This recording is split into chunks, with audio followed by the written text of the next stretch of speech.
that's what it's all about. And that's why we keep our cameras on us. I stay strapped all the time. If I'm home, I'm going to do a show.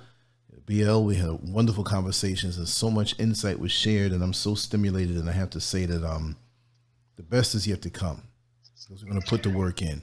You can't fake putting the work in. You know what I mean? The best is yet to come. And again, if you have anybody out there, and I'm just saying this now, giving you a little break to get a little something to drink so you can keep on going. If you know, if you know anybody out there who is worthy of these types of interviews, I'm not saying worthy like I'm some big famous whatever, but just worthy in its sense. Shonda Lewis, thank you so much. It's much appreciated, and you know what you're investing in. And I will continue, and all of us will continue to keep pushing forward with the information, the stimulation, and everything, and ways seen and unseen. You see what I mean? Because we do talk to a lot of people that may not want to be on the show.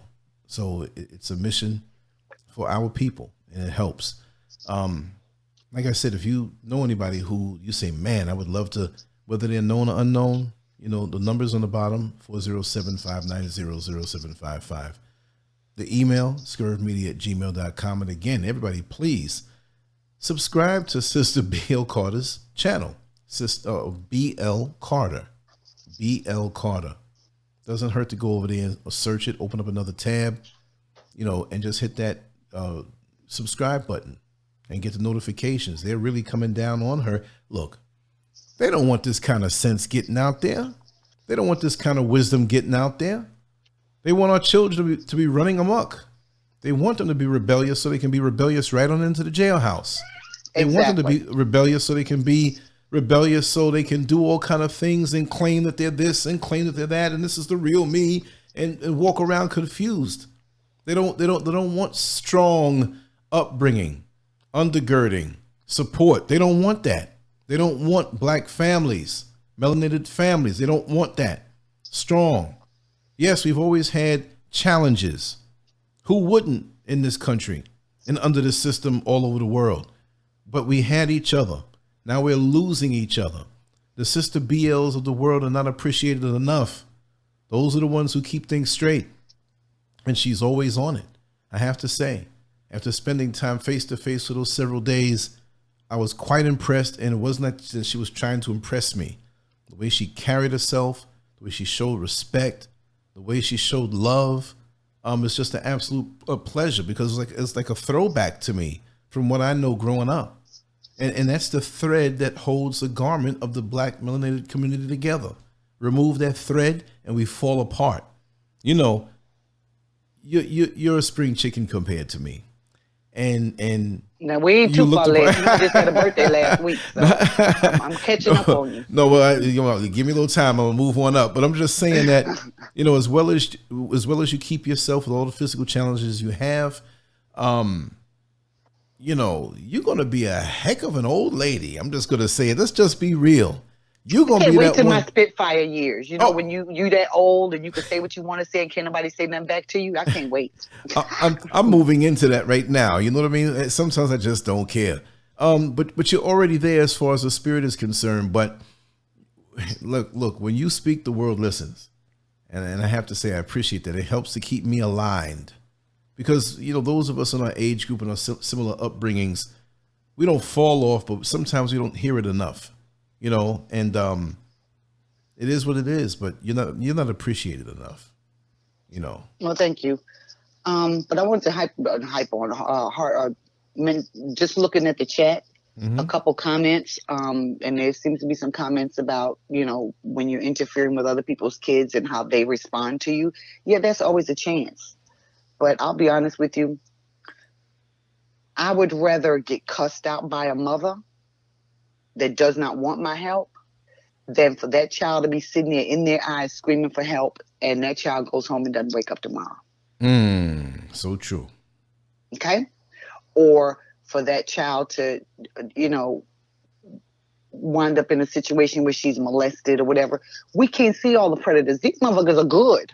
They put their mask on. Yes. I almost wonder if they've been in Hollywood and getting some masks and covering their head, covering everything. No, for real. So we can't see. They are good. No. And Mama made.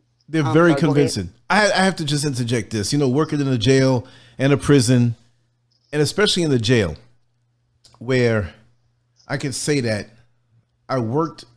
I had an area. I had most of it was special management. Those are some rough customers.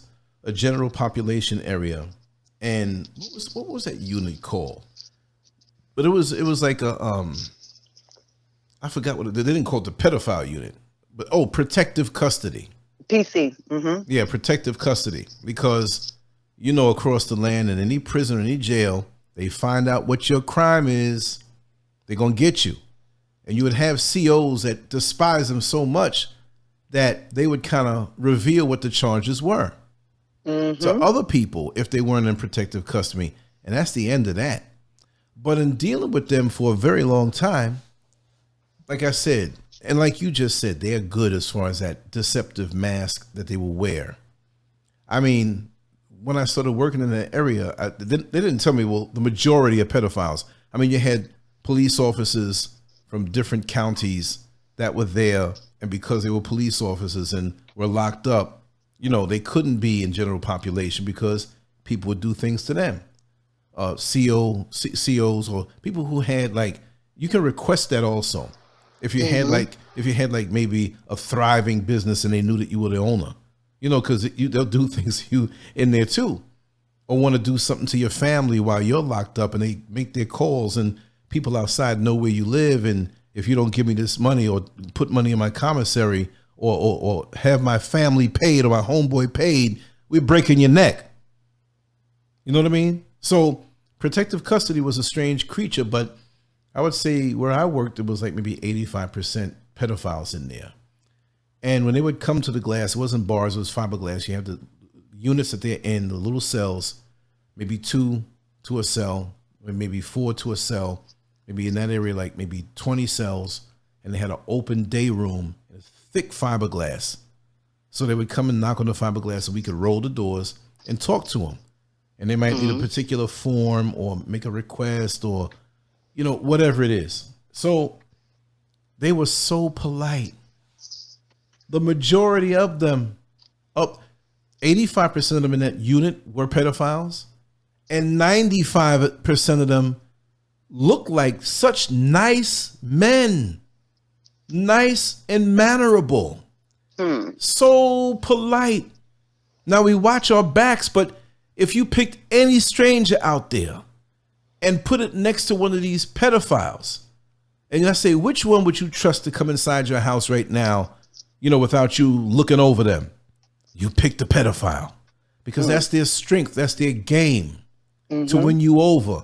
I mean, I've studied these guys and I watched them. They are so polite, so non-threatening, so they can take time, and they have patience, so they can ease over to you and make you, they make you as a parent feel that their presence brings more safety. Their body, like the whole facade, and it's a spiritual thing. It's not just stand this way and whatever. Because when you really look at them, they know that you're watching them, even when you think that they don't think that you're watching them. See? So it's a whole act. No, they're the ultimate sneaky MFs. Miami, Detroit. Yeah, the right. Ultimate. The closet sneaky MFs. Mm-hmm. Yeah. They're preying. They're preying. That's exactly that's what they're predators. And what do predators do? They sit back and they watch. Tell me about it, because they identify the weaknesses. They identify the areas in which they can take advantage of. They identify the ways in which they could benefit once they reach their goal. They watch mama. It's the next door neighbor. Shit, it could be her brother. It could be her uncle, her daddy, who in the family. They sit back and they watch and they say, what? Okay, well, mama works between the hours of 8 and 4. The kids get home at 3:15. So I got a 45-minute window to do what I'm going to do. And they sit and they wait, they may wait it out a month, week, however long they got to wait until it's time. And then they go in for the kill. That's what the hell predators do. So, and they trick us. It is what it is. And I'll say, yeah, my mother was tricked. I was tricked. And allowed myself to be in a situation where at that point I was younger and didn't know how to interpret gut feelings as danger, if you will. Something's not right, but you don't know that you need to get away now. So I found myself in some situations, and there's a separate video I did one day. I may actually release it to the public. Right now it's hidden, and I counted down, and it was 13 times in my life from the day I was born to the time I got married at 21 that I have been either assaulted, accosted, or in some way there was an attempt to manipulate me or have power over me through a sexual means. One person, 13 times. That's my story. I don't know how many other girls out there have a similar story, but I can bet you the percentage is at least 75. I don't know what the current stats are, and that's because why? A whole lot's going on. But the reality is, yes, we are missing it. The predators have gotten good. They can't get their prey if they don't get good. We have not changed to meet the tricks that they're throwing at us, but they've damn sure changed to meet whatever obstacles we put in their way, because they want what they want and they're going to get it. If it means becoming a janitor at a school, if it means marrying into the family because you really like that 13-year-old girl and you can't wait till her boobs still out, because come 15, it's going to be on. If it means, hey, you know what? I don't care. It is what it is. You know, that's just my niece. It's no big deal. I've done all the other kids. It's her turn. How about, and let me clarify this black code here, where I'm going to go with this. Yeah, there's black code. Go ahead. We stand with each other. I'm going to run to the restroom real quick again. Okay. Old man bladder is happening to me. Go ahead. Against the crayons and all the mothers. However, right is right and wrong is wrong. And just because your brother Pookie got a little bit something going on in his head does not excuse him messing with the kids in the family. So what you don't get to do when Pookie hit the, got whatever first child he got, and that child said something, and you don't get to tell that child, hush, don't ever tell it again. You don't get to tell Pookie, don't do that. That's wrong. No, you get to beat Pookie's ass down. You get to give him the beat down that he won't forget. So he know either, you know what?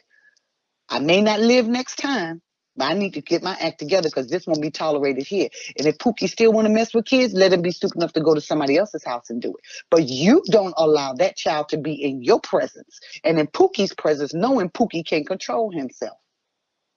That's unacceptable to me. As far as I'm concerned, you're just as guilty because you sat back and you did nothing. You knew that child was in danger. Even if Pookie looked like he's having a good day. You knew that child was, the potential was there. And you said nothing. You did nothing. You said, okay, Pookie, you know what? I'm going to run to the store.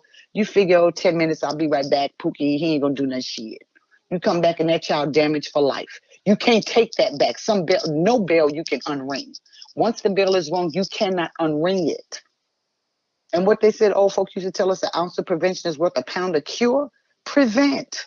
Do the prevention. You ain't got to cure nothing. But what do? Oh no, that's my only son. Pookie, I love him, and he meant well, and he ain't right in the head. Bullshit. You better hit him upside the head with something and get him right, because that baby deserves better. That baby didn't ask to get here.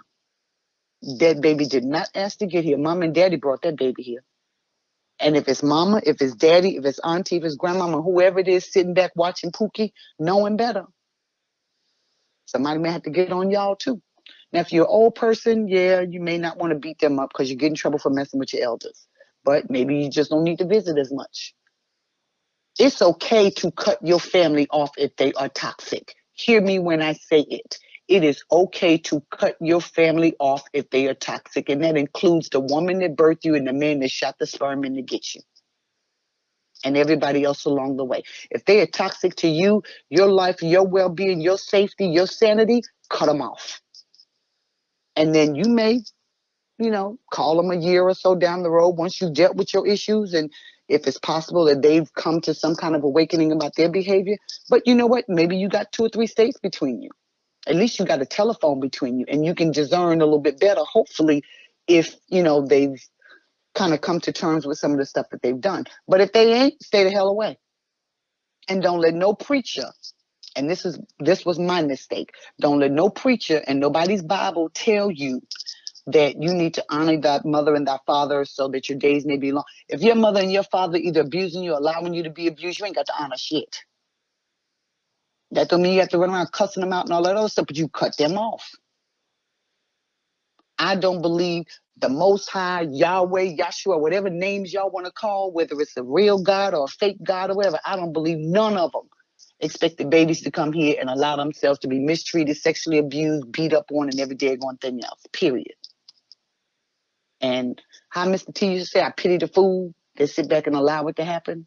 Because what's going to wind up happening is they're going to wind up in jail for one reason or another, and somebody broomstick's going to be all up in their butt. And then if they mess around and had them some babies, their baby's going to wind up going through some of the same stuff. So that same demon is going to circle back around to their face before they close their eyes, and they're going to have to answer why they did nothing to Pookie, why they did nothing to Ray Ray, and why their child had to endure as well. We got to start speaking up. Because predators, I mean, that's what they do. They got all day to sit and figure out how they're going to get to whatever it is they want. Mm-hmm. Let me tell you something. When I worked in the jail there was this, I can't say gentleman, but in the beginning, that's what I thought. And he was accused of, or he was locked up for allegedly raping someone in a care facility. And this person that he allegedly raped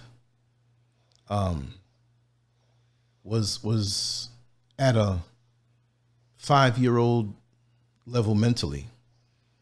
And they might have weighed about 80 pounds, and they were blind, deaf, and couldn't speak.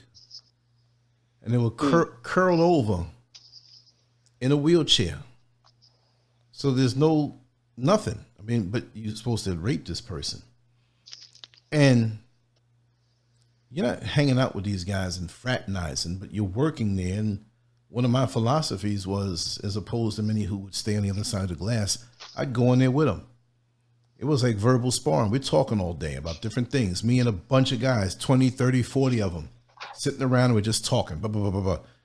And usually my little stories caught all their attention, so I always had an audience. But we're talking, we're vibing back and forth. So that helped me to have the stamina verbally to keep going on the show, which is now like it's something easy. But, you know, he was in special management. He wasn't in protective custody, but because he had to be super isolated. So he was in an area where he was the only one in the cell.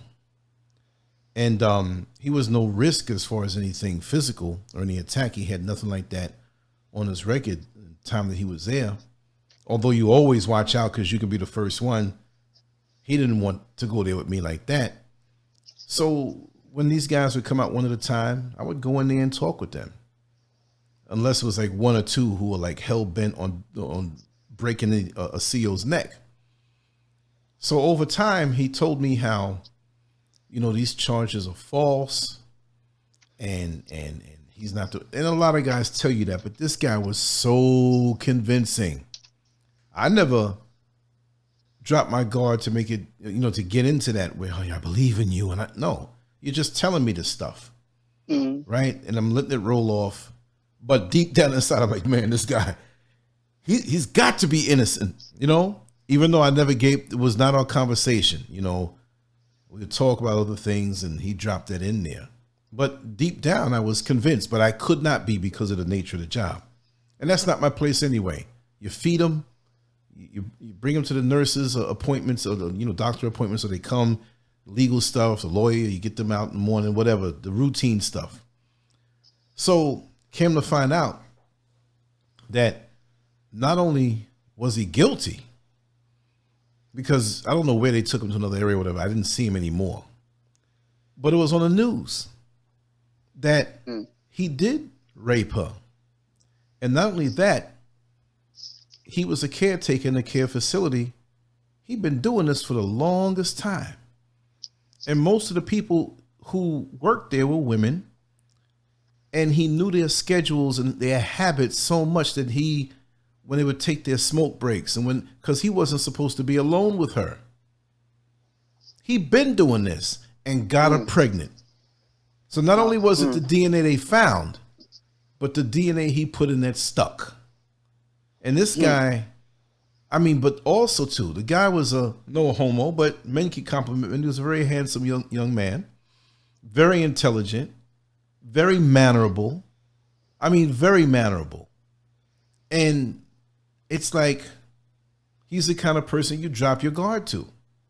But he had this in his heart. And now one had to think how many other women that were there was he doing that with? Because many were under. They weren't able to express themselves or say anything. But she had a mind of a 5-year-old. She couldn't see. She was blind. She couldn't hear and she couldn't talk. What? And then she was 80 pounds and wheeled around in a wheelchair. And a lot of times she's going to the bathroom. She had physical. What are you getting? What's the attraction?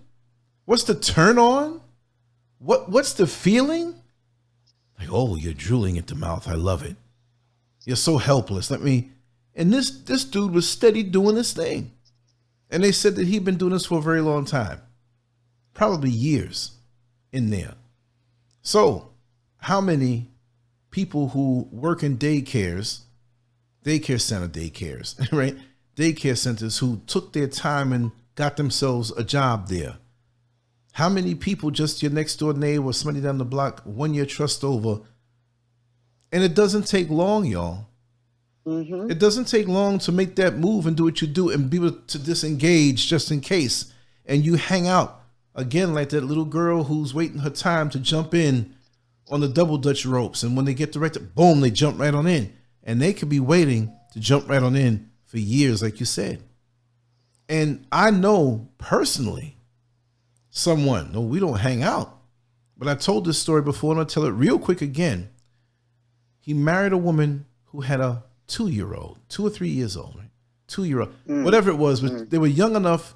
She was young enough to, for the mother to have to change diapers, right? So whatever age that was. And, they got married and that was whatever it was, you know, the little girl gets older and he's doing the perfect father role. I won't get into details that will reveal who he is because I'm not trying to protect the guy, but you know, people who listen to this show might snuff him out if they found out and they know how I talk. But this gentleman and he's not a gentleman, but this person, after a while, you know, he looked out. He was like the ultimate father. She loved him and he was always around her. And his wife like really said, man, he's really taken to her. She loves him. He takes her everywhere, buys her everything. And it's just the ultimate trust. Now his work hours were strange. So it worked out because he was home with her in a day, you know, when the wife was gone. And this went on for years. And there was nothing funny going on is the way it appeared. But guess who gets pregnant? Right? And he had been grooming her. So much to the point that even as an exit plan, when the mother came down, and it was sad because the mother came down more than the daughter, like, tell me whose child in the, you know, and she found out, but she made the daughter an outcast, not knowing that she was groomed her entire life. You can't fault her. This man was a grown man who knew the tricks. He was in position right there as a father figure and groomed her from the beginning. I can't, she knew better, but she doesn't feel better. You know, it's gotta be a total thing. Here he is, had access from the root. I can't fault that young lady, even though I know that she knows, because that's all she knows. He built her mentally from the ground up, groomed her mentally from the ground up. And he was just, you know, one thing he was bragging to one of his coworkers on this particular woman who he had that served him so well. These guys have to tell somebody too. If they have no another pedo, they have to dress it up a little bit, change the story around. Come to find out, he was speaking about his own stepdaughter. So that way he can talk about it and kind of deflect the people who are around. Man, you know, I know you got that side chick, but be careful.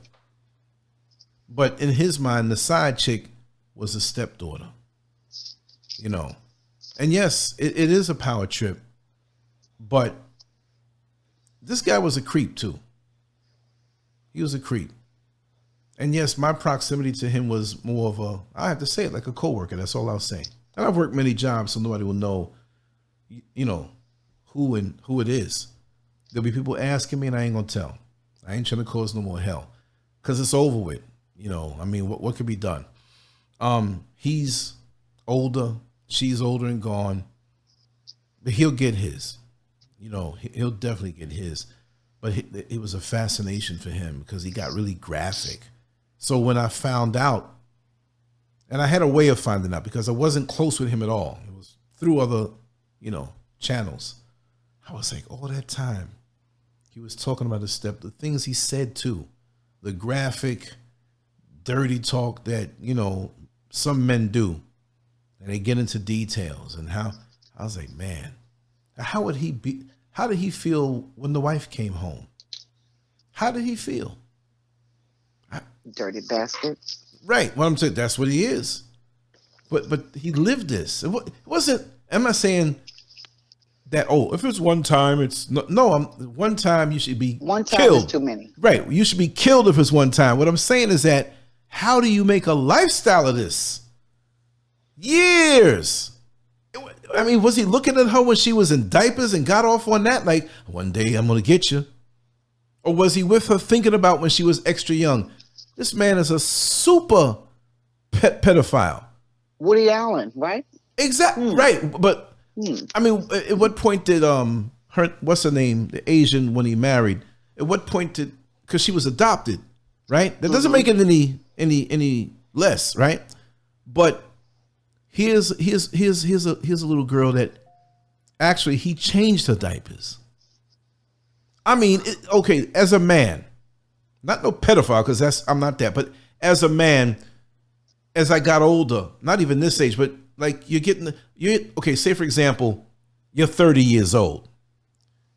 And when you were 20 years old, there was a girl in the block that was 10 years old.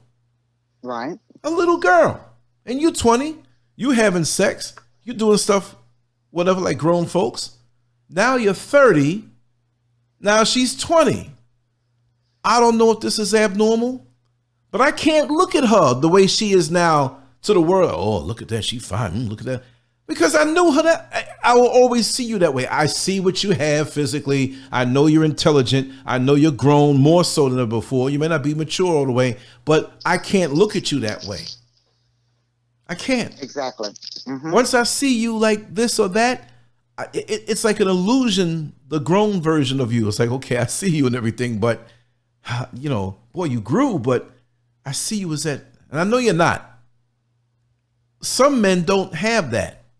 Some men, oh yeah, you young they back do. then. They have it. They just choose not to acknowledge it. That's all. They got it. It's that's crazy, right? They choose to violate, because I say that many men, not even just pedophiles, we could segue into some other little things, but many men, I'm not going to say the most, so I don't know the number, but many are violators. They want to go where they can't, where it not supposed to go. The forbidden fruit. The forbidden fruit. Right. They want to go up in something, and I'm saying it like that, you know, for effect, but they want to go up in a place or go up in something that's not meant for them. It's a thrill for them, a power trip and a violation, and maybe they have low self-esteem, whatever have you. And we talked in depth, and I gave you a whole lot of what makes me me in the psyche, and I've told you things that nobody knows. You know what I mean? So, right. I don't understand certain mentalities. I don't understand the violator thing.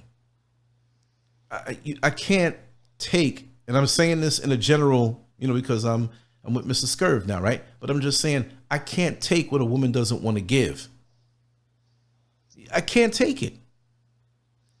Thank you. The thrill is on behalf of the rest of the women. Thank you. Okay, no, but I'm saying the thrill is you want to give this to me. You're not a piece of fruit sitting there. I'm gonna go over there and take it.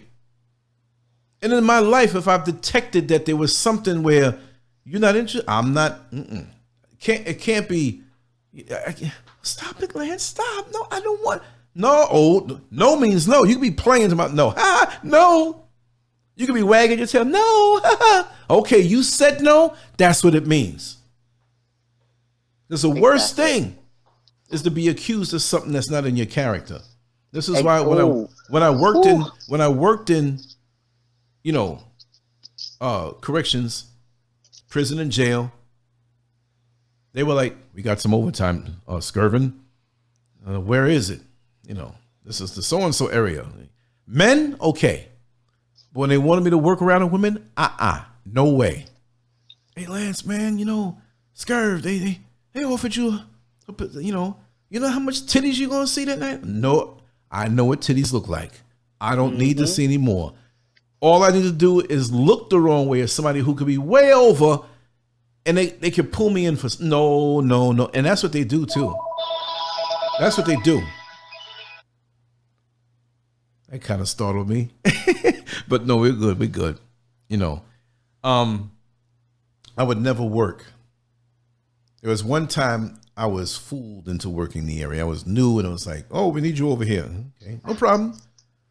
I'm green behind the ears. I don't know how this thing works. And I go, and they were going out of the bed. I'm like, where are we going? We're going over here in the women's facility. And I was like, okay, you got me in my mind. Like, because I want to say, no, I'm not going over there. But when I was over there, I was supposed to work 4 hours, and another person was going to come in early to work 4 hours to cover for that 8 hours that guy didn't do, that he called in from, right? So the things I heard, my heart goes out to women on how they're catcalled and the things that men say, whether it's lewd or some insinuation or some constant pressure. My heart goes out to women, because I got a good taste of not what it's like to be a woman, but to have the whole scenario flipped. And I was never that kind of guy. Psst, psst, psst. Hey, girl, come on. All that stupidness. Well, it was done to me. And I'm telling you, I felt very uncomfortable. It wouldn't have made me uncomfortable if it was normal circumstances, because you can just ignore it going on. You can even talk. Or, yeah, I got the gift of gab. I'll say something stupid right on back. That doesn't scare me, but not there, where you could be accused of something, but you couldn't go into the cells unless you had a female with you, and pretty much you'd stay kind of outside. But at night, they had me come and work, and it was like into the like half of the night. I didn't even want to report on what I saw, because they were doing it on purpose. You got the fiberglass, you got women who are, you know, servicing each other, looking at you. They're putting their breasts on the glass. They're masturbating. They're moaning. And the other hardened females that work with me, that goes on the time. Stop it just because you see new meat. And I was in pretty good shape after coming out of the academy.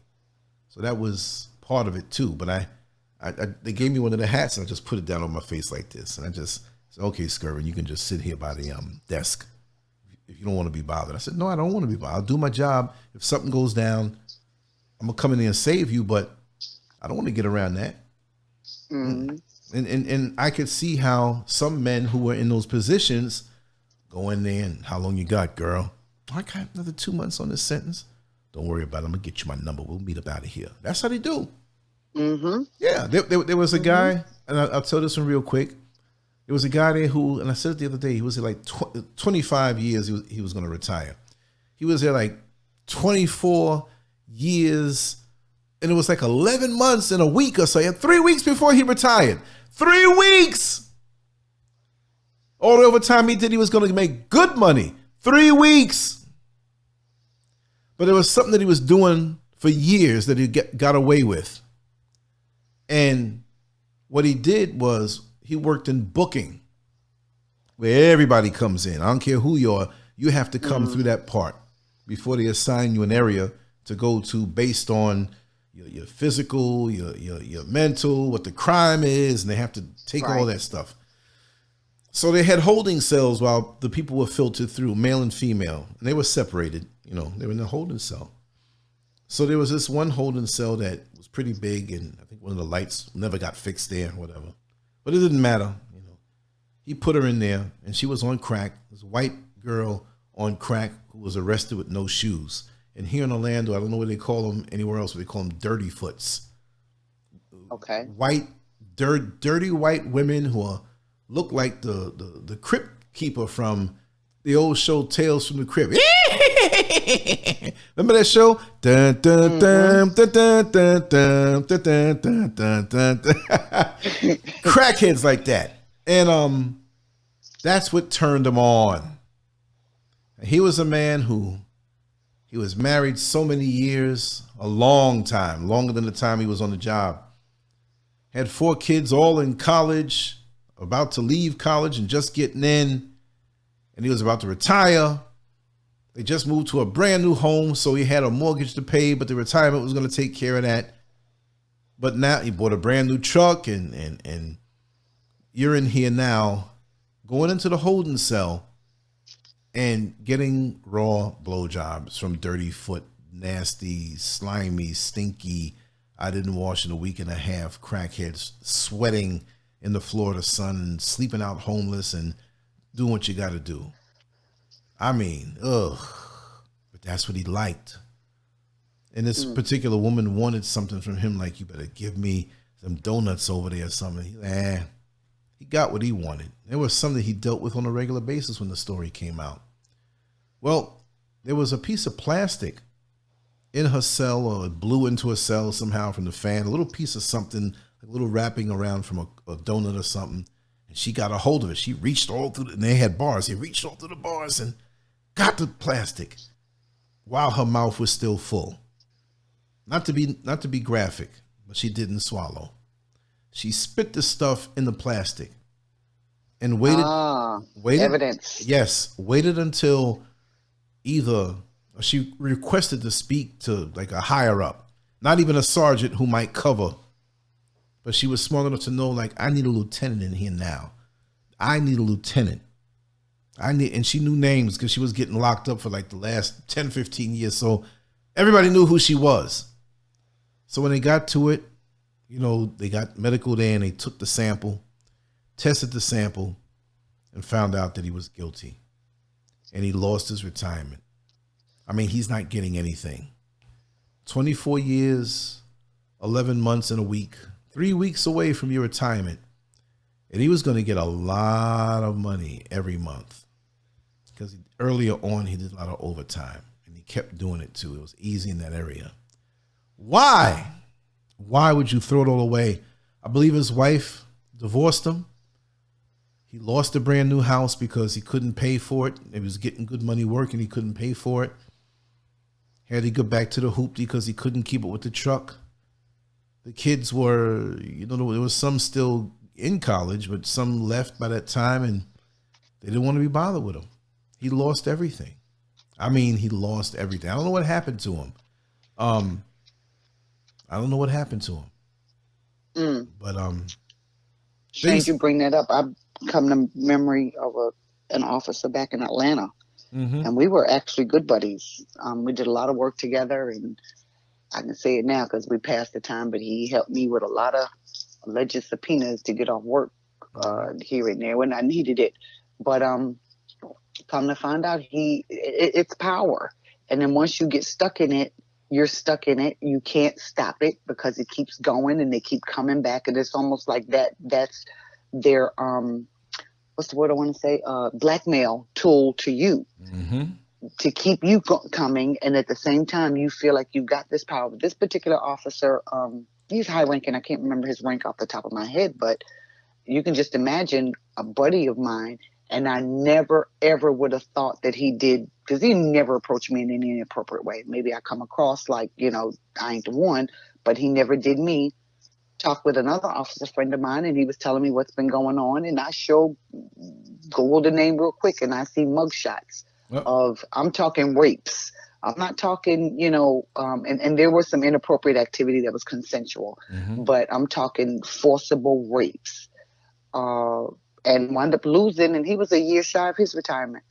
Wound up losing out totally. Wife left him, but he was married to a Becky anyway. So, hey, I guess that would have been a good thing, but she had been with him all those years and she wound up leaving him, and he's in jail in Georgia right now, down, I think, in Milledgeville, last I heard.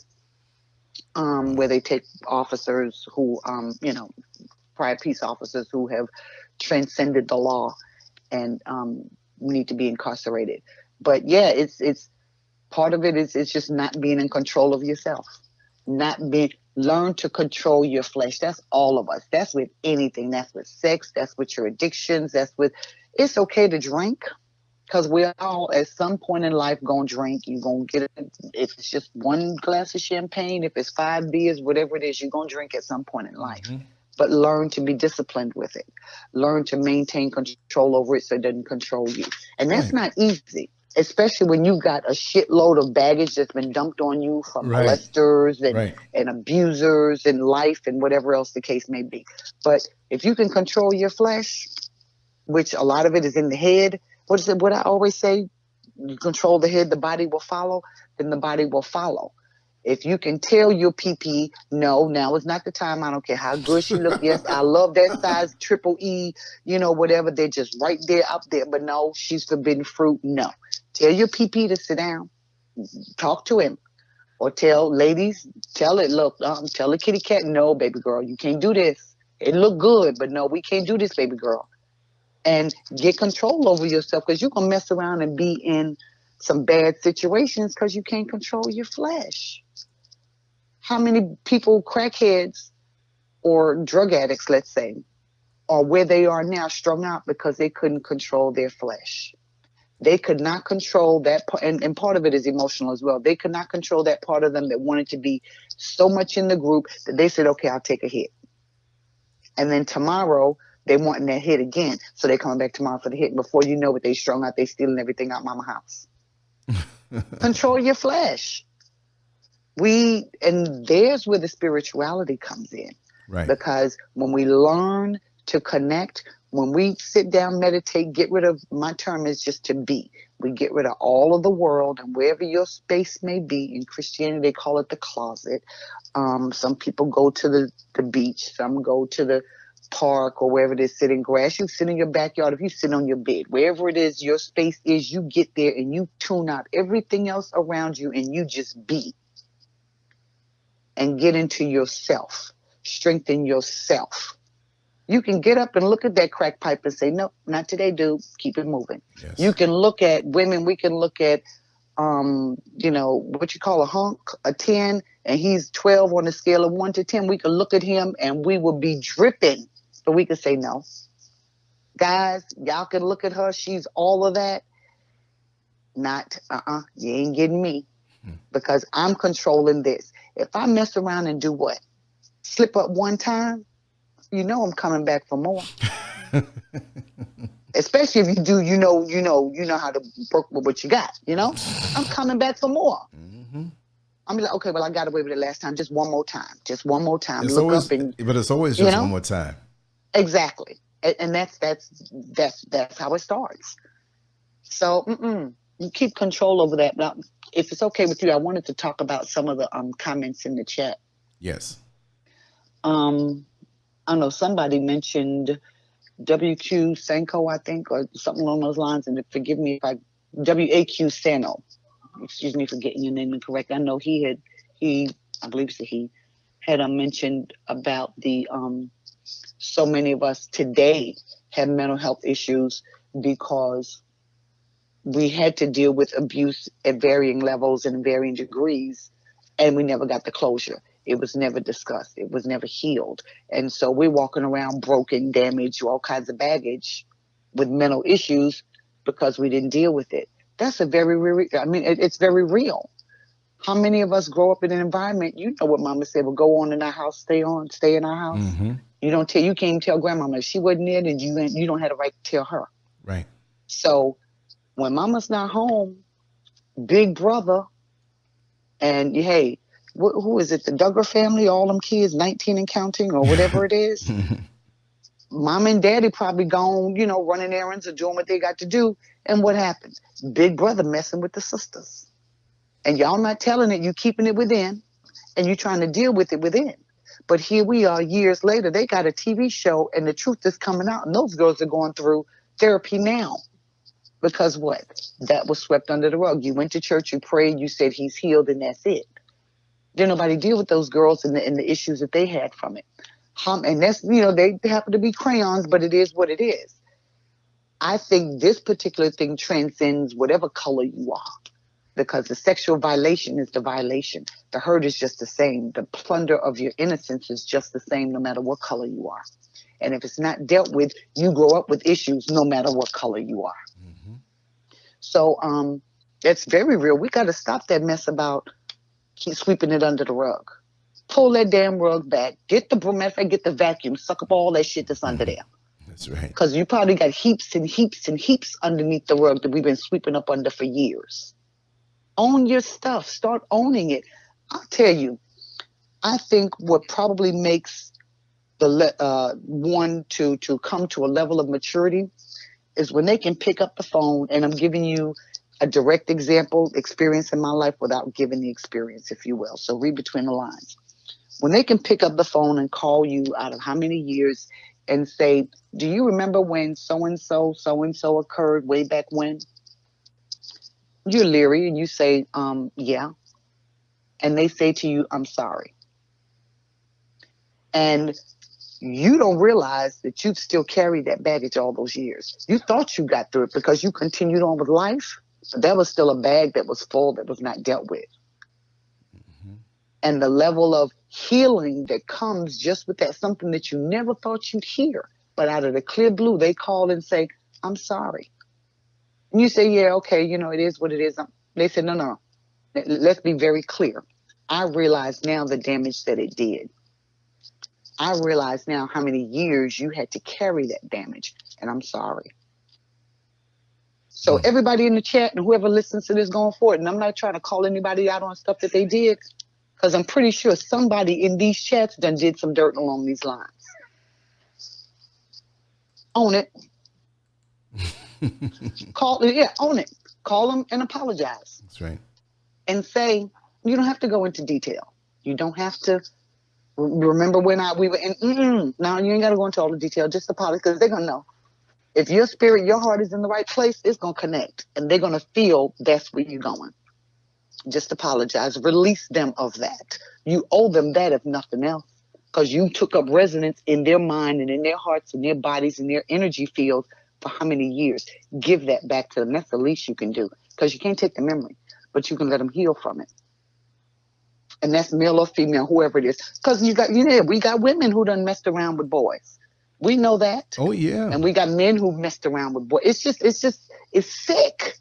Mm-hmm. It's sick. It has been sick. And it's past time for us to keep sweeping it under the rug. It's past time for us. Here we are in our 30s, 40s, 50s, and 60s, and we still carrying this shit. No.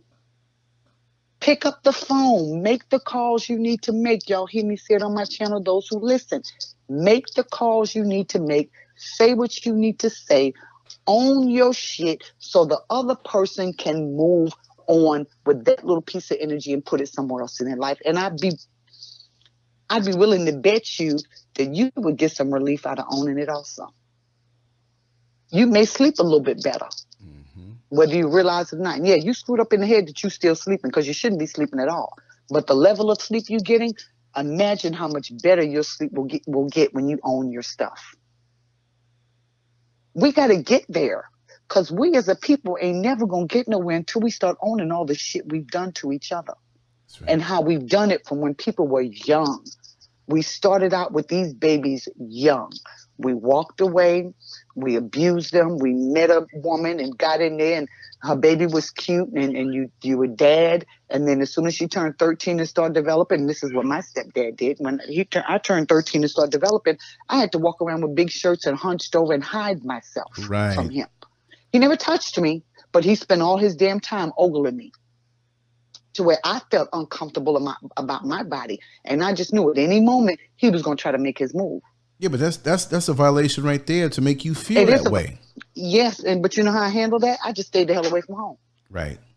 I just started spending more time with my Puerto Rican friends, which of course the family didn't like. It's like, oh, you spend all that time with the Puerto Ricans, and you know what? I don't have to deal with that with her dad in the house. Right. He leave us alone. He go in his room with his baseball and his beer, and me and the girls and her mom and stuff. We all, we're doing girl stuff.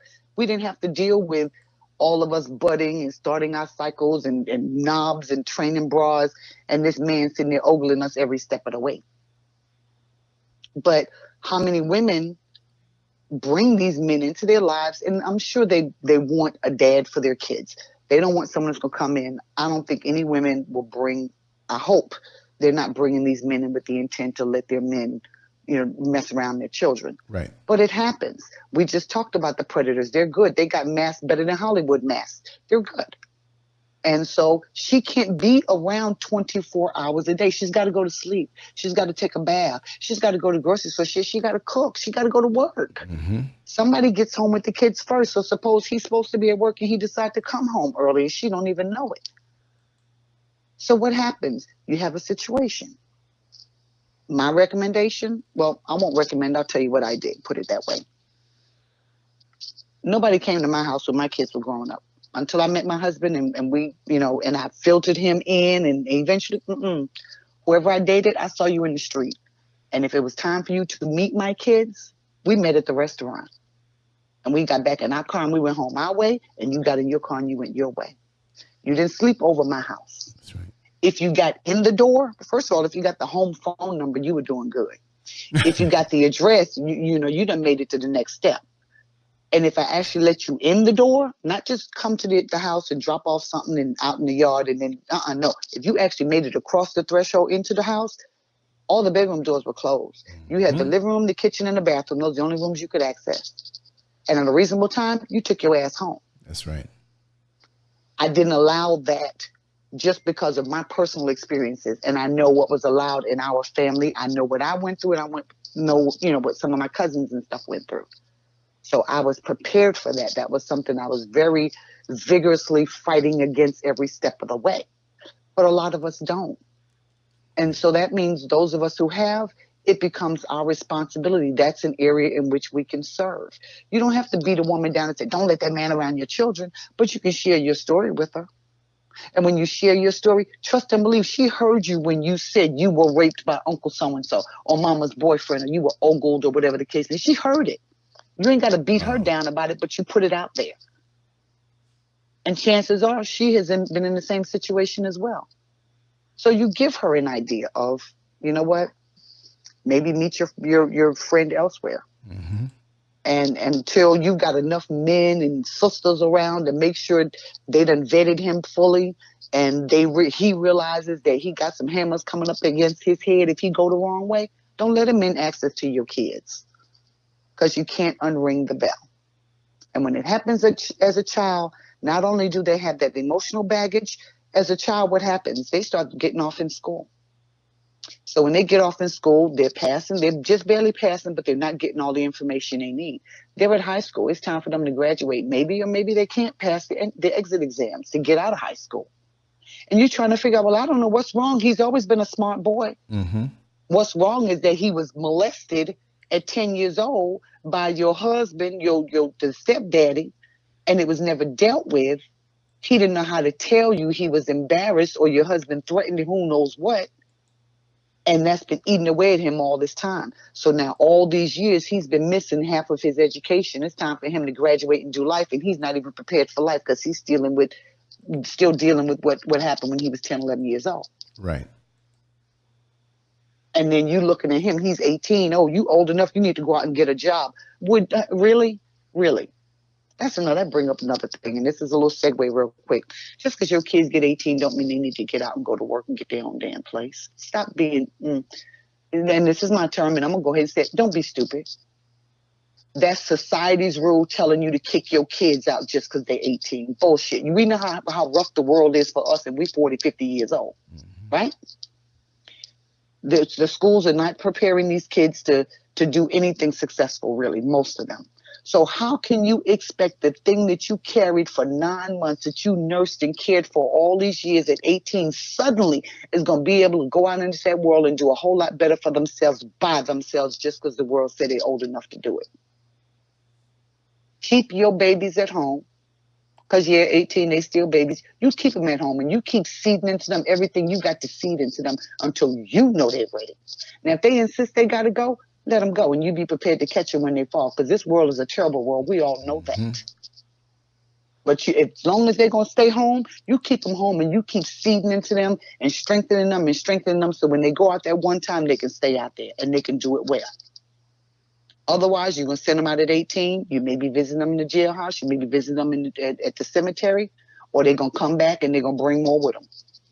The girlfriend, the 4 kids they done got. No, you know, when we get to that age, we're ready to have our time. So now here they come in with all these grandchildren. No, keep them there, strengthen them so when they go out, they can stay out.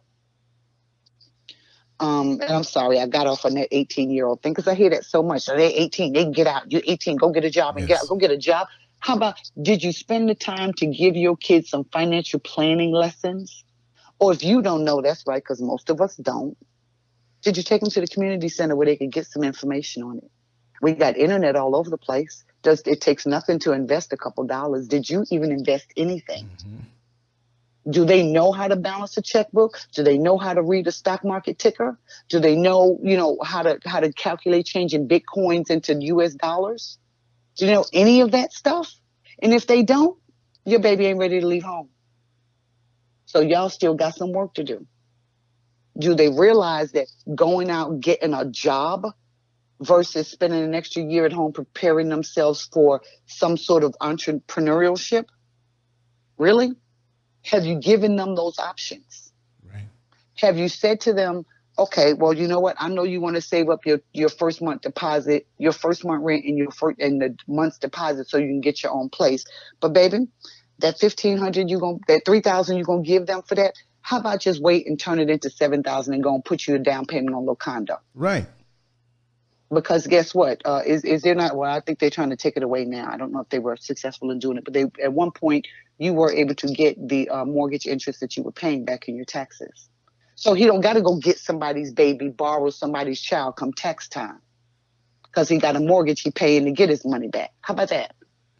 And then that's ownership, so he can paint the walls whatever color he wants to, or he can have a pit bull dog if he want to, because that's his house. He ain't got to have nobody's permission to have his pit bull or his Doberman or whatever, what they call it, vicious breeds. We're not doing that. We kick our kids out. We you know what? We birth them, planned or not, more often not planned. We fall into life. We fall into whatever level of parenting they get. We not necessarily protect them the way we should. We damn sure don't prepare them for life. Even if we don't know it, we don't put them with other people who do. And then we kick them out at 18 and we expect them to work miracles. They ain't God. We expect them to work miracles. And then when they come home with their tail sagging and life is beating them up or whatever the case may be, oh, I don't know what's wrong with that gal. She just loved too many men. She just looking for love in all the wrong places. Well, weren't you doing the same thing? Didn't she learn it from you? Because you accepted any old man came in the house and he up around her and she's watching how he treats you. She's watching how he treat her. What you think she was going to do? Get out in the world and do the same daggone thing. Mm-hmm. I just, something else, we were talking about the girl that was in the hospital. See, here's another thing we didn't always do. We didn't put our people in hospitals. You could be batshit crazy and you didn't go to the mental hospital. You stayed at home. And everybody knew what was what, and they knew how to control you. They knew how to sit your little behind down. And if you got out of line messing with those kids, they put their foot in your behind. And you knew your limitations. I don't care how batshit crazy you were. Now, all of a sudden, every time somebody crazy, we send them to a therapist. And mind you, I do have a video about therapy, and there's a place for that. We send them to a psych. We put them on all kinds of meds. Look up, they really batshit crazy, and now they're in the damn hospital. Or they got issues to the point where they so messed up, they don't know if they're coming or going. And they're in the hospital getting mistreated. We didn't do our people that way. So why are we putting them in the hospitals now? You keep your people at home. You care for them. How much has come out now about mental health being an impact, our current mental health been an impact of our food, of our environment, of our water, of our past traumas that we haven't dealt with? How about if you bring them home and deal with those 4 issues, see if your person's still batshit crazy or not? Okay? We're not doing that. Oh, we just pass it on off now, let the government, that's right. Yeah, you letting the government take care of them because you're getting a check. All money ain't good money. I said about moms, what I did was I didn't date. And I told y'all when I did date, I didn't bring them around my kids until I was ready to move into a long-term relationship, at which point we had to do the interviewing. And if my girls didn't agree, they ain't go no further. That's the way to and do it. They weren't actually given the right to say yes or no, but I watched their behavior. And if they didn't gel right and good and fall in line, something ain't right. My baby can't tell me what it is just yet, but she know in her spirit something ain't right with you, so I'm listening to her. And I just go on in the relationship, no arguments, nothing. Just, we're just not gonna work out. Right. And you said something, Lance, that really burns me. What's that? When you're accused of something that is not even in your character. Right. And that does burn me. And that's actually something that I've been dealing with this whole church bull crap. Certain things are not in my character. But to be accused of it, and to the degree to which they accused me and tried to make it public, and, one day I guess I may write it in a book, who knows. But when you, at the foundation core of who you are not a child molester, it will damn near kill you to be accused of being a child molester. Yes. And you, at your core, are a person who's, on point with your finances. It will break you to the point of almost no return for the picture to be painted that you're financially irresponsible, So when there's something that at the core, it doesn't align with what they're saying about you, that's a struggle that you have to deal with yourself. And so we be careful what we say about people. We want to be careful about what we say. I can get mad at you all I want. I don't have a right to say something that has no basis in truth.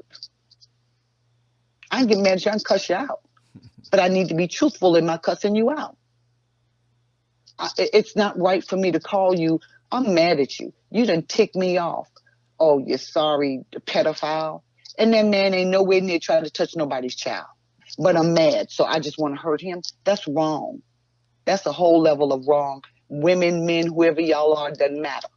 There's a whole level that you fight a certain way, that calling people out their character, putting rumors, if you will, defaming them to that way. That's a whole level of wrong that's unacceptable. And the funny part is, we didn't do each other that way. We didn't do that. Where the hell we know where we got it from. Give it back. We don't have to keep it. We don't have to keep it. We give all of this shit right back to the crayon box.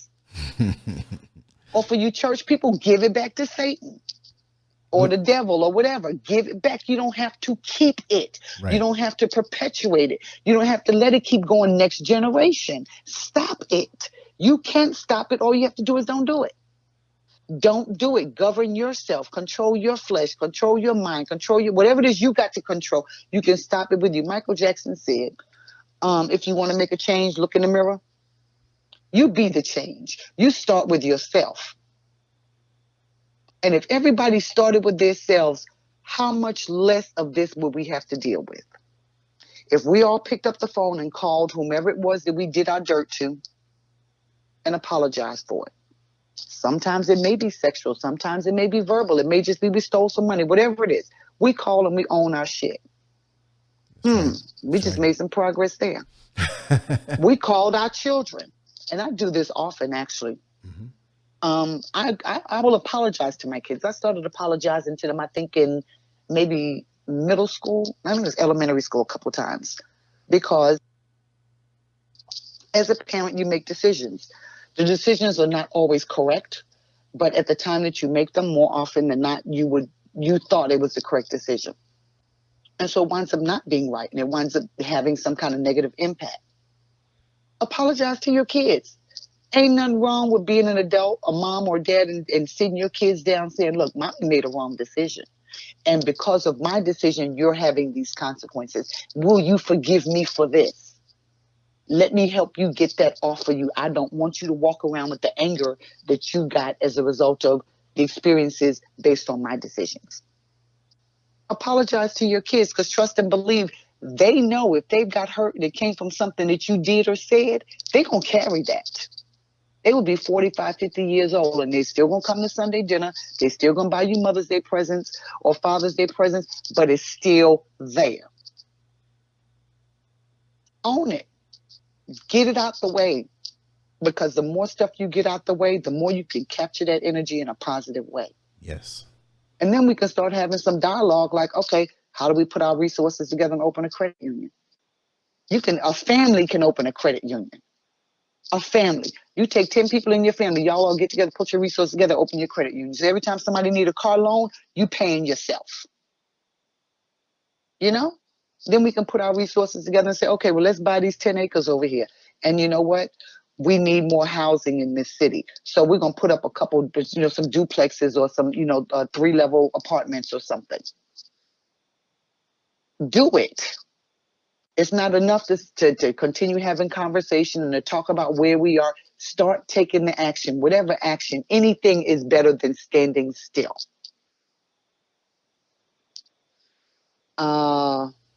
And I think Queen V brought up the whole thing again with children are to be seen and not heard. Some of the, again, all this stuff that we heard coming up, stay in a child's place. Children are to be seen and not heard. So the children can't come up and say, Mama, Uncle Ray touched me. Because Mama going to shush, them to the side. Children are to be seen and not heard. So if that's the case, then parents, are you going to your children asking them to speak? Are you giving them an outlet to speak? Are you saying to them, hey, Saturday night, let's, put in a little Barney movie or whatever, put some popcorn and open the door for them to say whatever it is they may need to say? Give them that out. Because otherwise they're doing what? They're keeping shut. They're trying to be seen and not heard. And what's going to wind up happening? You're going to see them when you got them down to juvenile because they got so much anger built up in them. And the teacher said the wrong thing to them and they went slap off on the teacher.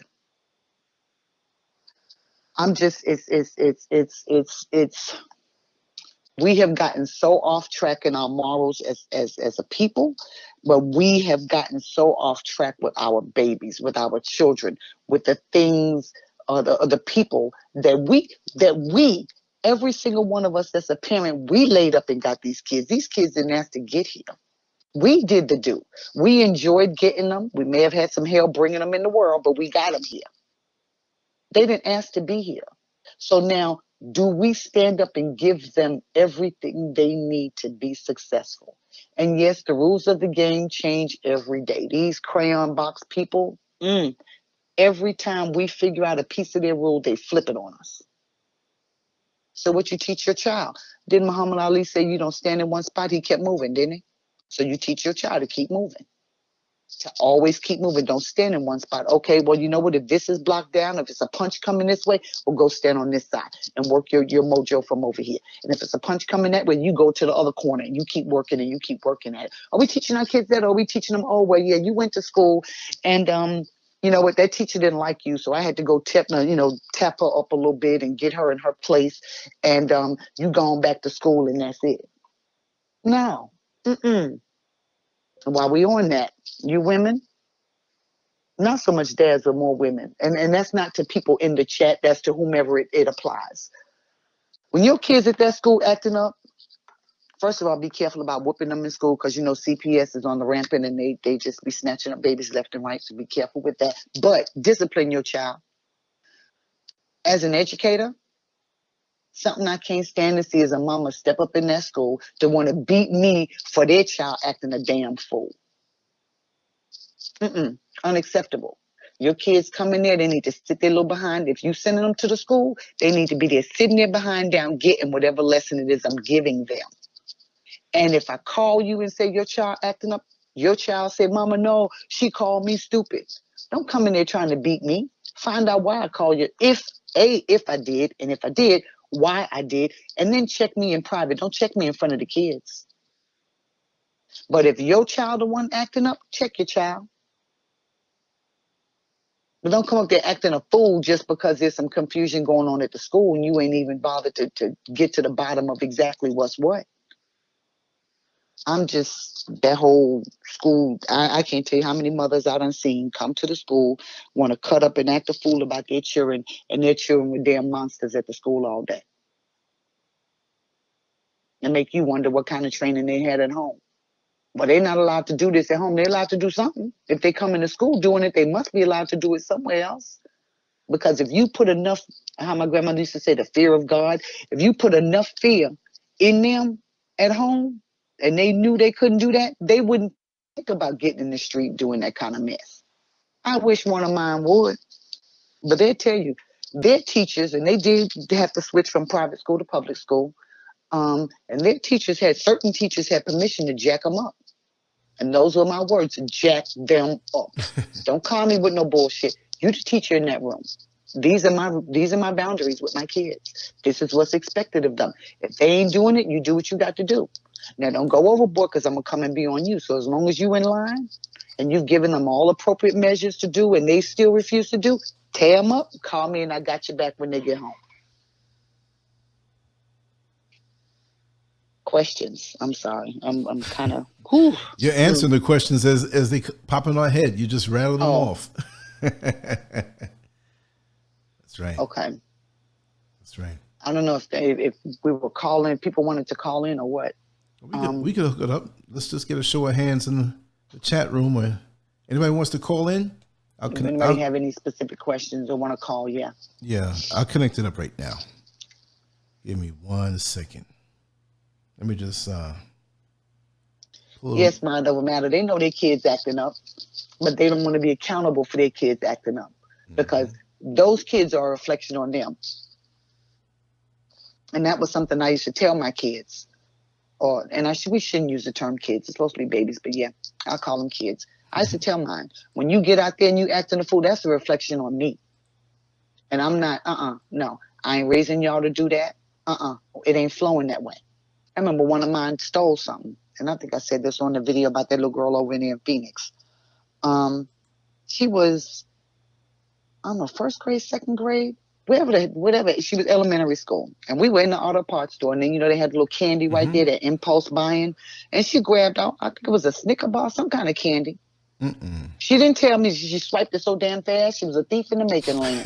But that's okay. Sister Bill, hold on 1 second. Let me just, I'm going to play some music for like 30 seconds and get this connected in because I got to ring myself.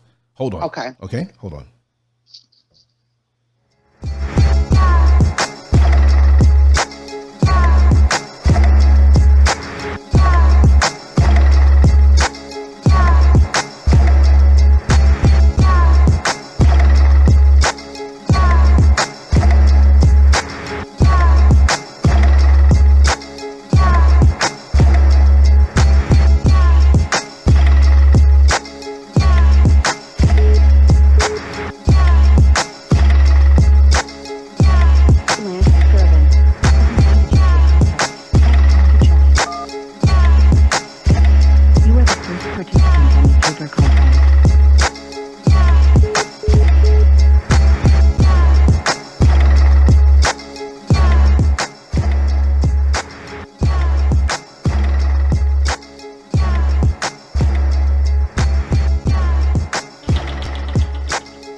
I think I'm connected. Hold on. Let me see. Somebody try to call in. One of those things.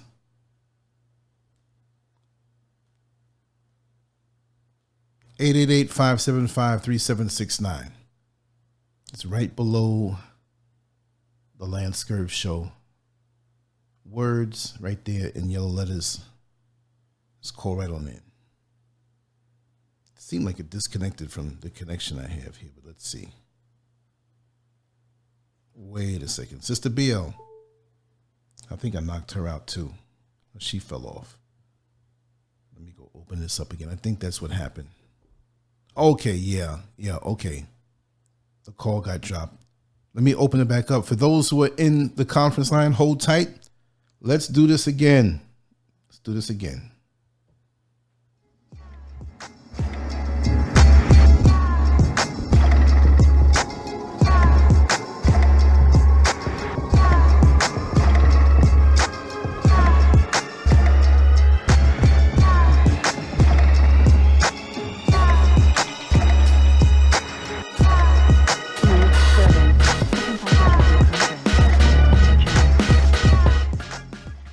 So much for that song.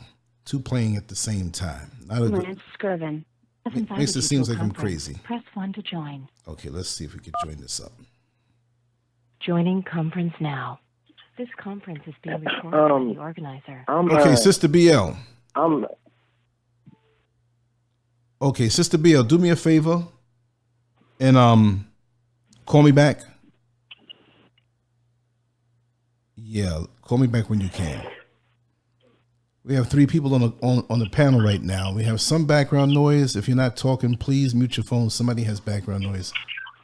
I can't be the police. All I can do is just mute the line it's coming from. Okay, there she is. Okay, Sister BL, you're back on. Yes, sir. Okay, we got some background noise here. Let me just go ahead and... Okay, you'll figure out you have background noise when you realize you're not on the line anymore. So check the background noise and come back. I used to be so nice and try to find what people come on and and you're like, listen, please kill or just mute it, and they don't do it. Oh, they get knocked over. Duh, I'm off the line now. Maybe I had the background noise. But yeah, I think I was talking about my daughter and her little experience with taking stuff that ain't hers. Right. Our kids, the family went through all of that. These kids, they're at that age where they're gonna take stuff, but that's where the training comes in. Right. And like I said, we were in Auto Zone or Auto Parts, whatever the place was, and I forget what I was getting. Come on out, and we get in the car, and my kids, they were good. They get in, put their seatbelt on, and all of that. And she's in, and I hear a whole bunch of paper rattling. Mm-hmm. I turn around, what was all that paper rattling? And she trying to get this candy open so she could take her bite. Where did you get that? And she just looked. Did you take that out of? And she nodded her head. Oh, well, I let loose on her. Oh, and that would have been a time CPS. I'm glad they weren't around. I let loose on her behind in the car, drug her all the way back inside the store. Apologize. Tell the man what you did. You're out your mouth. Own it. Apologize for it. Offered to pay. Of course, the man said no, thank you, whatever the case may be. And I fussed at her the rest of the day. I ain't raising no damn thieves. Mm-hmm. I work too hard for you guys to do better in life than to become a thief or a hoochie on the street. So, we ain't rolling that way. And what happens if we have more parents to do that the first time that child touched something that ain't theirs? That's right. And you come back and reinforce it a second time. Not a smile on nobody's face. It's not funny. It's not cute, people. For those who want to listen to this later, it is not cute to see your child take something out the store just because they got away with it. It is not, and we go into the rest of it. It's not cute to see your 2-year-old, 3-year-old son with his pants sagging. It ain't cute to see your little 4-year-old girl in a little bikini bathing suit. What the hell she need with a bikini? No, but they take pictures of them and put them up on Facebook. That's not cute. You're teaching her to sexualize herself. You know what I mean? Really, we have to think really hard about what we're exposing our kids to at the ages they are. We should be teaching them now I'm gonna give y'all some scripture. Train up a child in the way it should go, and when it is older but not depart. That doesn't necessarily mean Christianity. It's common sense. More often that means all of those gems you put in that child when they're younger, they're gonna get 16 and do what they want to do. She gonna get 16 and she wanna be with that boy. It is what it is. I can't stop her. I don't want her to, but she just may very well do what I don't want her to do. Mm-hmm.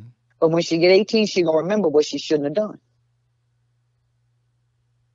You know? Yes. Put the nuggets in them when they're young as much as you can. That's what they're here for. And the one who is it, Titus? She says she's about to be a single mom of boys, girl. I wanted boys. He gave me girls. So in that regard, I can't help you as far as the gender goes. But you know what? Saddle up. And I think someone said it very clearly. Move forward without fear. If you have no fear, be honest with yourself. You don't know it all. Be honest with your boys. You don't know it all. Mommy doesn't know everything. But mommy's going to do her damnedest to protect you, to provide for you, and to give you everything mommy can. And when I fall short, I need you to tell me where I'm falling short, because mommy doesn't know everything. And if you tell me, then I can try to do better by providing you what you need. And that's, in a nutshell, the best I can tell you moving into single parenthood, anybody. Because we don't know it all. That's even with 2 parents in the house, so you don't know it all. There's no handbook. There is no, and the way the world is going today, all the rules change from day to day. There's a new set of rules. It's a new challenge that they're having to face. Most times challenges that we didn't face growing up. So it's new to us too. And we have to do it together. Have the relationship, build the relationship with your kids early enough that they will feel comfortable coming to you. Give them the out. If they know that they can come to mama or daddy with whatever the issues are without being shamed, without being ridiculed, and that mama and daddy gonna have their back. Now, let me put it this way. My kids were coming up. I let them know very clearly, I got your back. I'm not gonna tolerate no mess. You get out there doing trouble, you gonna get your behind whooped. But if you doing right, and you come to me and you tell me, I got your back. And I showed my kids that. So when they came to me with stuff, somebody messing with them, once I deciphered how much was true and how much was lie, and got down to the bottom of how much they played a role in it, and if they needed me to go full force 100%, that's what I did. Mm-hmm. And so they knew they had an ally, and they came to me. It's not always easy. Life gets in the way. Sometimes we get busy. Sometimes, some people, you just want the comfort of the opposite sex. And so you spend more time there instead of with your kids. I chose to dedicate my time to my kids. Being a female and having girls, and I know the potential of things, I chose to put the time in them. So they knew no ifs, ands, or buts. They came first above anybody and anything else. Now, of course, if it's a two-parent household, or there's a significant other that is good and you're gonna be around or whatever, you have to kind of tweak that because your spouse has equal footing in there, so you have to balance it out. But I didn't have a spouse like that to have to balance time between my kids and them. My kids always came first, and that was that. And if the guy couldn't accept it, it just is. You keep it moving. But somebody mentioned the child having a parent that they can trust. And yes, that's very, very critical to have, for the child to know that they can trust you with anything. When it came to the stranger danger kind of phase, where you're helping them to identify who's a stranger, who may be safe, who may not be safe, and don't give the home number, those kinds of things. Mm-hmm. I remember one of my girls posed a question to me. And she said, Mommy, what would you do if you came in and the dangerous man had got in the house and was trying to mess with one of us? Because that was my term for it, the dangerous man. Mm-hmm. And I said, you see that gun over there? Mommy said, y'all are not supposed to touch. Mommy would use, and I made it very clear. And I said, right. I would use it on him. And she said, you would actually shoot for us? Oh, of course. Shoot him dead. I said, I will open the entire clip on him. That's right. And I could see her shoulders square up when I said that. Kids know you got their back. They can trust you with whatever it is, and you're going to always come through for them, even when they're wrong. And that's the key, even when they're wrong. My girls knew, even when they did their dirt, they came right on home and told me. And they got fussed at sometimes, and sometimes the guilt that I could see all over them was enough, and I ain't had to say no more. But that's building the relationship. And it's not easy. You just have to go with, hopefully you got a whole lot of pearls from your elders. And if you didn't, find you some elders to get around. And I don't mean no 40, 50-year-olds, because the 40, 50-year-olds are kind of compromised. You got to find you some 60, 70-year-olds and put in as much time with them as you can. Bring the kids too. Mm-hmm. So as they see your child kind of doing something off, they're going to put in a little piece in there. And so you got a little piece of nugget, and you keep getting it and keep getting it, and use that to help grow up your babies. And I'm going to shut up and people can ask their questions. You're the reason why everybody's here. Let me open these lines up because there was some background noise. And my dear friend from Baton Rouge, even though he may not be in Baton Rouge anymore, and we have a 510-817-313. Your lines are open right here with Sister BL. Yes, Sister BL. This is Sister Valentine. Oh, is there someone else speaking? Go ahead, sir. Go ahead. I'll wait. No, go ahead. You go ahead, darling. You're good. I'm good. This is Sister Valentine, and I'm just so honored to be speaking to you, BL Carter, Sister BL Carter. You are on the opposite of what I experienced with church. You were probably ordained, and really deep into it, where I came in when my children were coming up and I didn't know which way to turn. And so I got to see that other side of it. Mm-hmm. But I said all that to say this. Everything that you're saying is what I am 100% about, and have not been able to get some things going because of where my health is. Okay. However, one thing that I think we can do collectively right here is start putting some ideas in writing and have somewhere on the site where we can go, and people who are too afraid, too embarrassed to say right where they are, they can hear and read some of these tips as to what to do to get out of these situations. Because we know the methods that we've been using, some of us, is not working anymore. I want to give you a kind of radical idea, which is something that happened with me and my daughter. We try so hard to be there for them 100% of the time, and we can't. I was abused, and I did everything in my power to keep this from happening to my daughter, okay? It still happened. Right. And I found out after my oldest was 21, and I moved out of state. I was mortified. Now, this is some person we kept at bay. In addition to that, I'd like to say, some of these children are getting information when we're not around them, and we can't do anything about it. And I'm going to give you a prime example of something radical I did. Children were getting killed in my area, and I knew I had to get out of the city. So I scouted the country and found somewhere else to live. Well, it took me about 5 months to get things going back and forth out of state. This was the first time I took my eyes off my kids. I come back with keys in hand, place to live, and something in my spirit said, tell that girl to fold them clothes on that shelf, because she had a naked bub up there. And I'm tired coming in with luggage. I didn't want to do it. So I did. And my spirit said, no, just sit down and watch. I'm sitting there watching her fold these clothes up. And don't tell me about it ain't no spirit. I don't care if it's within or without, what name he is or whatever. My spirit said, watch her. And my spirit said, Dad, no. Baby, yes.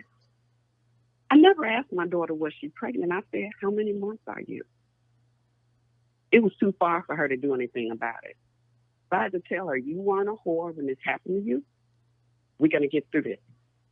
And I'm talking about in the south side of Chicago, straight up ghetto area where you're not going to get a lot of things that some other people do. But I had to try to find it. I homeschooled her.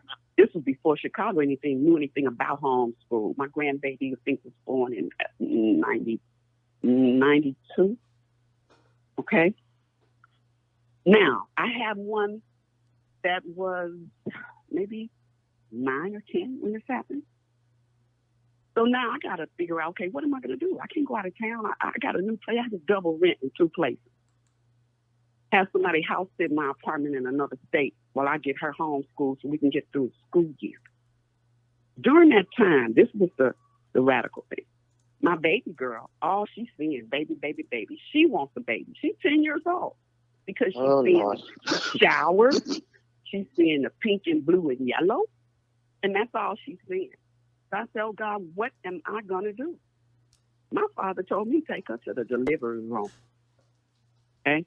She's 31. She has no children. Excellent I took my child to the delivery room, and I told all them extra interns to get the hell out. I want the doctor and the immediate nurses that's working on my daughter in here. The father was there. I was there, and my 10-year-old was there. And she had to sit in a chair with a bowl of Afterbirth sitting next to her head for about an hour. Yeah, we came from that hospital. You still want a baby? She doesn't have any children. This is her choice, not mine. And I've gotten older. Well, I'm going to give me a grandchild. I don't have a husband to start out. Nope. You've got to be creative with some of these radical things that we want to do to get something done, because what we did before isn't working, and I'm going to shut up and let somebody else talk. Well, I applaud you, because I wouldn't have thought, I didn't think of that. We've had some babies coming along when mine were in their earlier teen years. Thank God they're finna be 20 in a month or so. I have twins. And so you know, I don't want them to do, but they know. And if it comes down to it, we're going to roll with whatever it is. But I never would have thought of that. But I hope somebody else hears it. I had to be radical because I was determined that what happened to me wouldn't happen to my children. But it didn't happen to them as severely. Same person took pictures of one, took one shopping for swimming suits. But they both left feeling with that icky, yucky, I lost my innocence feeling. And they didn't know what this was, even though I told them to be careful. Mm-hmm. But it wasn't until it came up with me with some psychiatric treatment after I was 31 and divorced that this happened to me. I had buried it. Mm-hmm. Mm-hmm. But then that began to explain why I acted out and did some of the things I did. And I have a lot of information and tips from things happening to me. I walked away with each experience, taking a lesson from it and learning from it. And I'm so eager to share. I'm no longer embarrassed. Because I've done, like I told Lance, I've done some stuff. But I'm learning. And I've made mistakes even in my older age. But I'm learning. And I'm trying to be honest with my children. Tell them the truth. Mm-hmm. You don't have to tell them every little graphic detail. But don't lie to them where someone from the street can come and tell them something about you and it's true. Mm-hmm. Mm-hmm. Because we didn't come here with everything right. We're still struggling. But like you said, Anna used to say, we have to apologize to my children. I have a daughter that told me I thought I was all of that in a bag of chips, 150% mom. I come to where I am now to live with my daughter, and she flipped out. I thought I knew her, and I really didn't. This somebody calls me every day. And this child flips out because she's stressed out and tell me, Mom, I'm seeing a psychiatrist to try to figure out how to deal with you now. I don't never know what's going to happen when you're coming. And this came from me coming home with that angry black woman. All right, who is it now? Get up and do this attitude. I didn't know what I was doing to my children, but I was so strapped. I tried it a different way, but when you get teenagers, it's another whole ball game. And I was desperate, and I reverted back to what my people did, even though it was totally against the way I wanted to raise them. I reverted back because I was desperate. Exactly. I don't know what to do, and that's what ran me up in the church. But I'm 20 years out of the church, and I visit every now and then when I'm low, but I can't move down in a church. But I know there's a lot of wisdom in that word. I got in and dissected it for myself. I had question after question. And it has been my blueprint. No, everything is in it is true. But whoever wrote it knew some stuff. So, no, I know it's a lie, but it's what we got. And if we need blueprints for something. And until we get something better, we got to use what we got to get to the next point. You know, chew up some and spit out the garbage. Mm-hmm. But we got to stop giving all these unnecessary, I'm even hearing it in this chat, seeing it in this chat, some of these judgmental statements, because you're hurting people and you keep them from talking to you. Oh, people having babies and blah, why they should like, hey, we here. And who are you to say when birth starts? The God in me, he creates life. It doesn't matter when it's 12. That child is abused and that is wrong. But that life is not a mistake. One last thing I'm going to say, we can't forget the adult crack babies, as we called them. That's not a good name. But we're wondering why people acting so freaking crazy. We have totally forgotten. A lot of those crack babies lived and they're grown and they're struggling. And it may not be because somebody did something to them, but their brain is not working the way someone who didn't have that damage in the beginning. Exactly. So a lot of these things we just have to be conscious of. And I'm going to let someone else speak, but I am on fire for everything I'm hearing you speak about. And I'm available to do whatever it is within my ability that I can. Well, Sister V, I appreciate you. I appreciate your words, your knowledge. I appreciate your offer to help in whatever way. And so, whatever way, my I'm email. Not for no kudos or to be at the top or in front. I mean, people was there for me. Who some of them I can't even remember their names. Mm-hmm.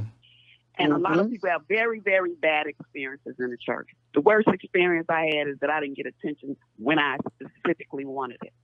But I saw a lot of wrong, but I also saw a lot of right. And what our church taught us was that was a hospital for the sick. So you can't go in there looking for everybody to be perfect. Nobody's perfect. We all hurting for something. Yeah. Yes. So someone else. So get with us. called and I could- You have Lance's email and mine's blcarter2014@gmail.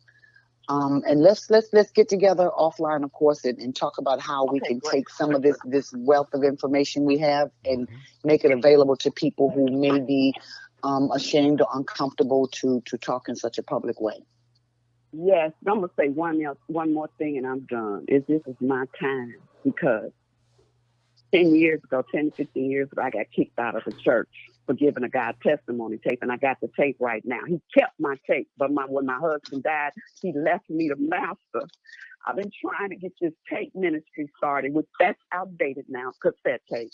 But it was for people in booths. I kept seeing this vision, booths for people to go to where they could put on headsets and get some of this information, because a lot of people too scared to come out. And they not coming out. Some of us is just sick and tired of being sick and tired, and we the brave soldiers.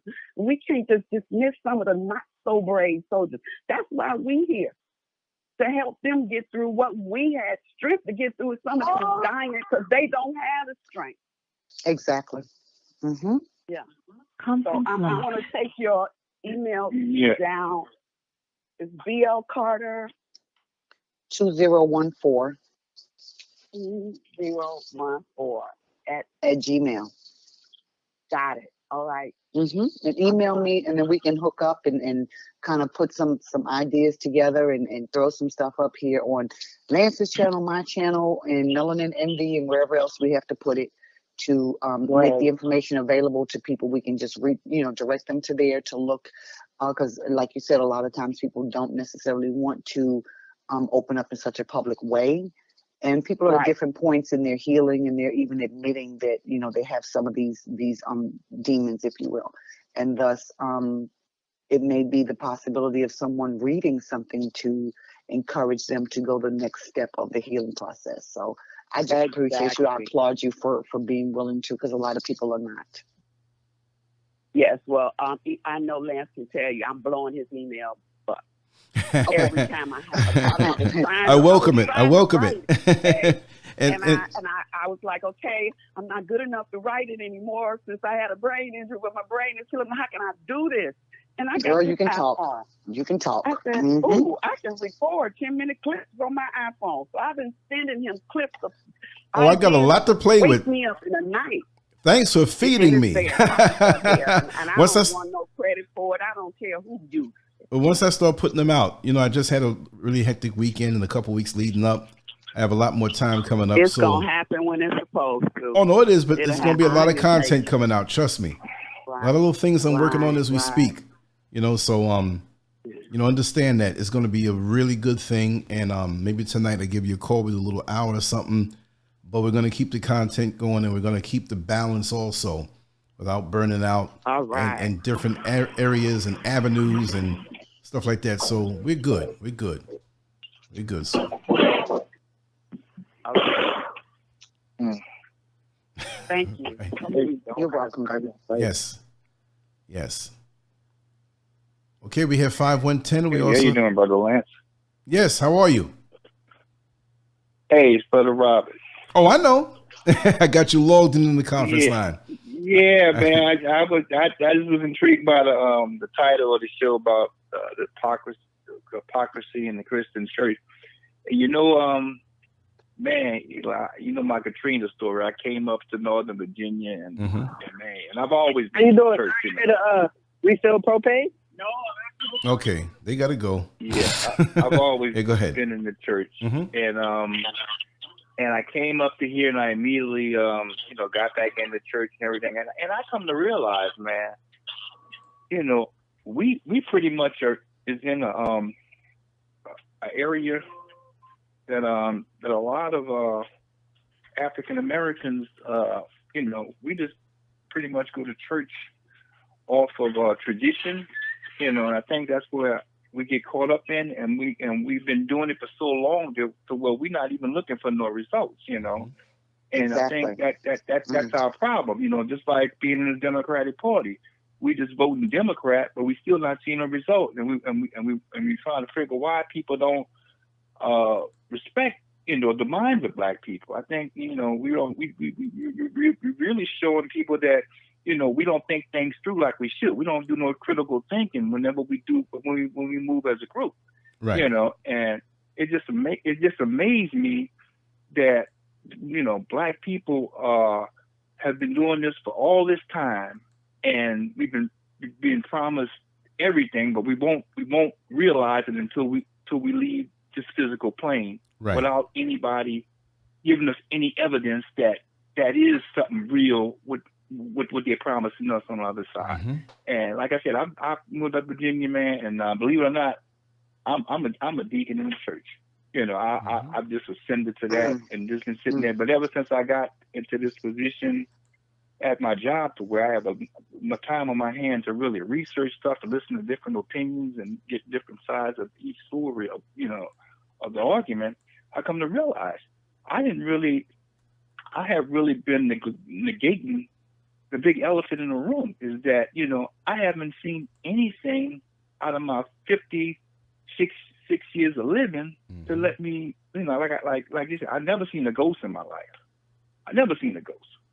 You know, we've been telling us a whole lot of fairy tale stuff exists, and there's no manifestation of nothing that we've been taught. Mm-hmm. And I think that we got to get some hands-on, some physical stuff to really believe it. And my mantra is not, if I can't feel it, see it, or touch it, I'm not gonna believe it.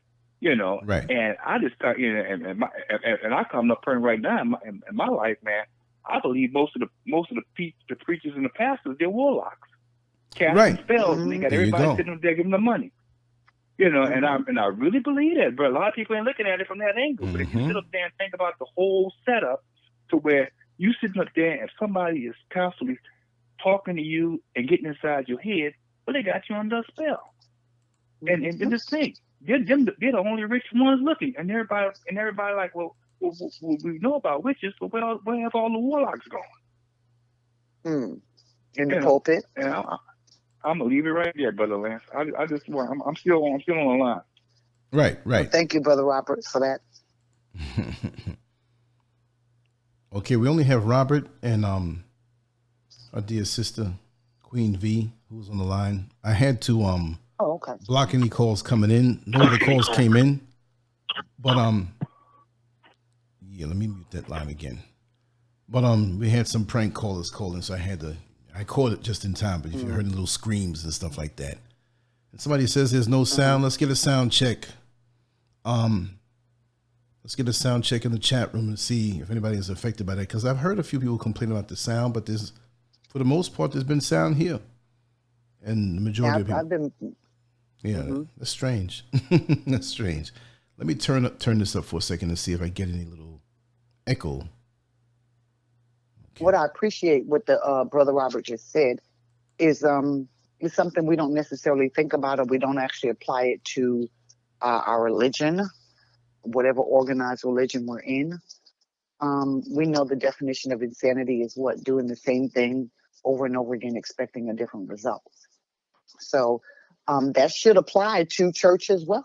If we every Sunday go in there, do the same thing, give up all our money, well, not all, 10%, 5%, whatever we're given, come home and we get high, we get a feel good, we get some music, we get some, I need thee, all of that in our spirit, and we're feeling good, and we go home, we got the same issues, and nothing has changed because we've not learned how to apply any of those principles or any other principles into our lives to make changes. And we keep doing that over and over and over again. And when it's all said and done, where are we? No different than when we first started. So is that not the definition of insanity? If it's not working, if there's no change happening, then you should be doing something different. You can't keep doing the same thing expecting a different result. And the reality is that's what our people have been doing for generations. The same thing, sitting back, getting slapped around, being little leaves tossed and turned by the winds of life, because we're waiting on the change to occur. We're waiting on the miracle to happen, and we're not making that miracle happen. We're not using our power in us to make it happen. So that's just my little take on that. You put it out there for real. I'm sorry I'm over here I'm sitting here by the screen, but I'm just hitting a few things, and I have so many wonderful ideas to run to you in our next discussion to plan things that are really good. Because, you know, I'm always... Shonda says she can hear in the camera, and yes, the camera did get clearer. Okay. So, you know, hey, it could be internet itself, or bandwidth, traffic, or, you know, it could be the people doing what they do. There you go. This thing is real. You know what? We know we're dealing with it. And so my suggestion to people, in all honesty, is we know it's coming. We can try to reload the page. We can, you know, try to push through it. Just don't give up. Mm-hmm. Keep going with it. Mm-hmm. It's kind of one of those things of, you know how someone would say, as long as you got breath, you're going to keep going. Well, as long as you know we're going to keep doing it, you keep trying. Wow. So, you're right.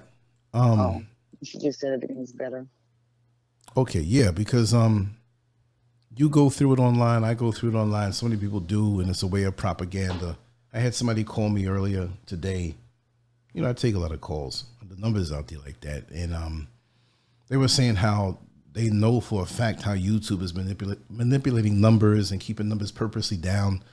And I know that, but again, it's just a gauge. It's nothing that you sit here and say, "Ooh, I'm getting this many hits." Ooh, no. It's a gauge. It's how you monitor yourself. Because my thing is, it's not about a gazillion hits. It's about the community that you have and the people who are like-minded. Even if you disagree on certain things, there's a overlap. There's a common, you know, because we're never going to agree on every single thing. We can find something that we can disagree on. One of the more popular things now that folks are really freaking out on over the internet is like, you know, we're not African, you know. Well, tell the oppressor that. What are you not? You're not melanated? Do you have any? Well, there's some people who have color who are from other places. Well, let's just remove Africa from the whole planet and see how long we can live. That's the cradle of civilization. That's a different stop on the boat. Exactly. Of course you started out there, but we can leave. Look, okay, your last name is Carter. If you leave and go to the North Pole, if you go to China, you're no longer a Carter. You know what I mean? And then generations of Carters can come and they use that name and they say, well, I've never been in that part of the states that you live in. I'm not that. And we've been around for so long. We're indigenous to the planet. It's really getting annoying. It's like to the point now where I'm just comment deleted. So don't even waste your time. We're talking about a topic, or a video might be a part of a topic. We could be talking about anything. It could be a health issue, something political, and, well, I'm not African. Where are you coming from with that? You know, then be in denial. Because when the oppressor comes to put his cross threads on your back or towards your head, he don't care. To him, we're all the same. Why can't, look, even he sees us as all the same, but we can't see ourselves. And I mean the same exact, we may be in different parts of the world, have different cultures, have different nationalities, have different ways that we eat food and songs that we sing, different languages that we speak, different accents that we have. It's a big planet. If you can't find a bleaching cream strong enough to really turn you white, or some hair color and some relaxer that can just give you blonde hair where you can be in denial on who you are, that's not my problem. But it takes time, and that's the only thing, because some of us don't want to be who we are. And we can't get away from it. So let's get on Lance Scurv's comment section and just fight. Planet Africa. Oh, and the other name, how do you pronounce it? Al-Kabulin or whatever it is, the original name. But we go through and we use names sometime that more people understand. And of course, we know that, exactly, you know, in the motherland, okay, you know, look, just because your great-great-great-grandmother was born in one country and now you're not connected to her, what is your root? What I'm saying is that in Africa, they will now, it's not like we're just saying we're all Africans. Well, no, you're from this part, you're from that part. Because look, if I'm a New Yorker and you're a New Yorker, right? Common sense. And you were born in New York City. You're elsewhere right now. We're finding out that we're New Yorkers first. I don't walk up to you first and all of a sudden, what street were you on in the Bronx, Brooklyn, Queens? Because I got to find out if you're a New Yorker first. So when we're everywhere else, we got to identify as New Yorkers if we do that. This is just an example. And then once we find that out, now we find out what borough we lived in, what neighborhood in the borough, what street we lived in the neighborhood. But worldwide, we come from. So people nitpick like, I'm going to find something, and if you don't agree with me, I'm going to unsubscribe. See ya. Again, it's not hurting me. I want to deal with those right now who want to kind of go in the same direction as far as evolving to make themselves better, to learn. I don't know everything. Most of the guests that come on know more than me. I am no scholar. I tell you how I feel, what my experiences were, or what I have learned, and I pass it on. And I've learned a lot, but I don't know everything. So that being said, you know, for me, and this is something a little nerdy white guy told me. He said, Lance, he says, I love your stuff. Even though I'm a white guy, I can appreciate the spirit in which you go about it. And I've learned a lot, you know, and I try to teach some other white guys that I know that certain things and stereotypes are not true. There are a couple of things I got to say, God damn it, that I don't really agree with. But the bottom line is, you know, you're going to it, the spirit of which, listen, if we had to fight the aliens, I want you on my side. If it was a race war, maybe we'd be on different sides, but I love your spirit and I can appreciate it for what it is. Why can't my own brothers and sisters come that way? But what he told me though, because he's a nerd and he's heavy into the internet, he was like, it's better to have 1,000. Now we just threw that figure out there. We can say 100. It's better to have 1,000 people in a community who have a common goal, even though they have differences, because we're not monolithic, as opposed to having all these millions of people who just clicked on because they just whatever. Let's focus in on whoever doesn't like something of an opinion from me, who wants to I probably don't even notice. So go. It's like a party you have and there's so many people there and somebody slips out because they're mad and you busy having a good time and you're like, you didn't even notice. And somebody you know, somebody, so-and-so left out mad. Really? I didn't even know. You know what I mean? It's not that serious. It's not that serious. There's serious things that we talk about, but that foolishness and petty stuff, it's not that serious. You know? And one thing you'll find that I try to do when I'm talking is to encompass every group. Because oftentimes the concept, the gem, the pearl, whatever it is the same no matter whether you're African, African-American, Negroid, nigger, black, colored, whatever your term is, the issue is still the same. So when I speak, and I think this just comes from being in front of students and you trying to meet everybody where they are. I'll try to use all those terms or as many that come to my mind when I'm saying it, so no one feels left out. And for those who can't realize that it's spoken in general, that helps to kind of hone them in and say, hey, look, I'm talking to you too. Just because you're African American and I'm saying black, I'm not excluding you. So I'll go ahead and throw in the term African American to swoop them in so they can get the pearl. They need the information. That's right. So, but you know. It's funny because these people who focus on that so much, and if something was coming their way, and they're fighting with somebody, I'm not African, whatever. I'm not. If somebody came in the room and said, "Hey, all you Africans that are in here, I have $1 million for you each," they'll be the first one on the line. Trust me. Yes, I am. You know what I mean? I didn't mean it that way. So keep on talking. I'm gonna make a quick run. I'll be back in 2 minutes.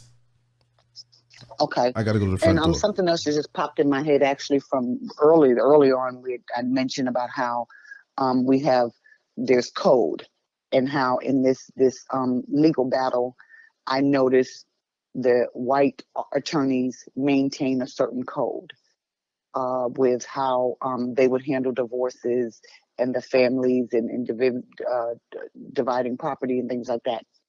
And the black lawyer did something completely different and was not on code at all. And I was just reminded again, we're not doing ourselves a good service, because I think back to many years ago when I first started hearing the terms of sheep and wolves and sheeple, and the being led to slaughter, if you will, by pastors, churches, groups, things like that. I got that information from a white male or a Caucasian person. I didn't get it from people of my own kind or within my family or within my group or even within my church. I got it from a white supervisor at work, just in conversation. And actually, we were having conversation about faith and Christianity. And the more we got to talking, the more we got to know each other on a level just a little bit more personal than work. We weren't too personal, but a little bit more personal than work. And then he brought me an article to read. And I read it, and that just opened up a whole door of conversations with he and I, just for the entire time that I worked there. But the point is, I got it from a Caucasian person. I didn't get it from one of us. And for those of us who know, we're not sharing with each other. And that's something I think we need to work on. And I may have hammered it in already, how we need to be a little bit more active and I don't know if aggressive is the correct word, or assertive, in getting our people to hear some of the things that need to be worked on so that we can make some sort of progress. We can't stay in this, running in place as we've been for years. And sometimes we're not even running in place, we're going backwards. We are where we are. A lot was done, but by the same token, we've done a lot to ourselves. And we've got to start owning some of the stuff we've done to ourselves so we can start correcting those things that we've done. And then we can work together and correct, challenge, fight against, tear down, dismantle what's being done to us by others. But we can't do it unless we're standing united front, we're healing or some level of healing, and being strategic in our efforts. It's not enough to say, I don't like when people mistreat kids. It's not enough. Got to do the work. Get my healing to a point where I can work in that area, and then gather up like Miss V. She's got an issue with that as well. So you know what? We can put our heads together and come up with whatever we can do at our level. Incorporate whoever else we need to incorporate, and do the thing. Don't talk about it. Don't say we're going to do it. Just do the damn thing and be done. How Nike said, just do it. Well, then, yeah, we just do it. And get the word out. And so when, I'm just pulling names off the chat, Black Picasso or Yet Another Truth, Mind Over Matter, when you hear of someone who's in a situation, oh, well, you know what? Here, let me give you this link. There's some good information for you to look at. And hey, when you get a chance, come pop in one of the chats. So here, look at this video. Or here, hey, you know what, sister? You by yourself, you're about to be a single mom, especially Titus 1 and 13. We have sister chat every Wednesday night, where us women, we just get on the chat line and we talk about issues that are pertinent to us. Oftentimes, being a mom, being a wife, being a single mom, raising our children at varying levels, from babies all the way up to adult children and the things that they deal with. And we toss around ideas and ways in which we'd handled some of the stuff that we were faced with. So that's having a support system. That's doing the thing. That's doing more than realizing that people have issues, and then you sit at home watching not Billy Graham, he gone, T.D. Jakes or whomever else, on Jesse Duplantis, whomever, on TV and praying and everything's going to be all right. That doesn't work. Does not work. It hasn't worked in all these years. It's not working. We've got to do things differently. So I don't know, was anyone else active? Did he have the line open for anyone else? I don't have the control panel up to see, so.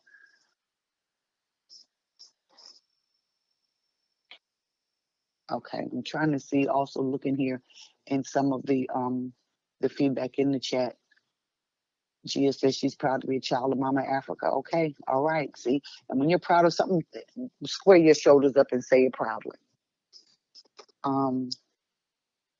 One other thing I'm going to hit on, I know it had popped in my head before, and this may be kind of bouncing around. We talked about the girl that was in the hospital and how we are now getting to a point where we're sending a lot of our people to the hospital, not just the younger ones for psychological stuff or some kind of coma or physiological, but the elders as well. We're putting them in old folks' homes. We didn't put our people in old folks' homes. Mm-hmm. Grandmama stayed home until she was gone. Granddaddy stayed home until he was gone. And I'll tell you, my grandfather, and he was eventually put in a home, and I hate they did it, but the choice was made because they could not control him. He was so used to being independent. He was in his 90s when he left us. But he got to where he couldn't even walk. And so my pappy would get on his knees, his hands and knees, and crawl around because he wanted to get out in his garden. So you would see him down there crawling, trying to crawl all outside into his garden. Or when he went to the bathroom, or if he was in the kitchen, wherever he would just crawl around and he would get gone, really. And so they couldn't keep up with him because, you're in the Virgin Islands, you've got all kinds of greenery growing, and you have to look where's Pappy amongst, all this greenery and stuff. So they did eventually put him in. He didn't stay there long. But the reality is we keep our people at home. We enjoy that time with them. I know I was happy that my children were able to see my grandparents at home when they were first born, and that was at a time when they were about to transition out, but they do remember visiting. They see the pictures, and I'm happy to know that my grandparents were able to see them. Because during those times, they're able to pass on little pieces of wisdom, of knowledge, energy, of love, of energy, yes. And they draw energy off of the young. That's right. That's very important. It's something about those young come in and it's like they perk up and they ready to do. I have some aunties in their 70s and 80s. So my girls were born and they just all of a sudden got all kinds of energy and they remember, let's go fishing and let's do this and this. And I'm like, really? I thought we were cooling out and y'all trying to go down fishing. And it's just something just spiked up in them. They ready to get something. Like, okay, all right, cool. Just, you know what? Yeah. And you ain't taking my babies down there with them snakes, but that's okay. Y'all can go fishing if you want to. Mm-hmm. But I say that to say, bottom line, no, we don't put our people in homes. We keep our people with us for as long as they're here. Because you don't know what those people in those homes are doing to your people. You don't know what they're doing to your grandmother. And they're charging you for the service of mistreating your people. Whether it's your child, your mother, your grandmother, whomever it is, they're charging you for the service to mistreat your people. Mm-hmm. And it may get cumbersome. It may interfere in your relationship to where, mama's in the house and she done got a little senile and nobody wants to change the diaper today or deal with the doctor's appointments. Get over it. That's one of those times where you get over it. Right. Because mama didn't do that, hopefully, when you were growing up. She didn't say to her husband or her man or whoever it was, no, baby, you can't get service right now because the child is in the room crying. Mm-hmm. Or she didn't say to you, stay in the room crying so I could service this man. Hopefully she told him he had to back off and chill out because her baby was crying and she was going to deal with her baby. So the tables are turned. Now she needs you.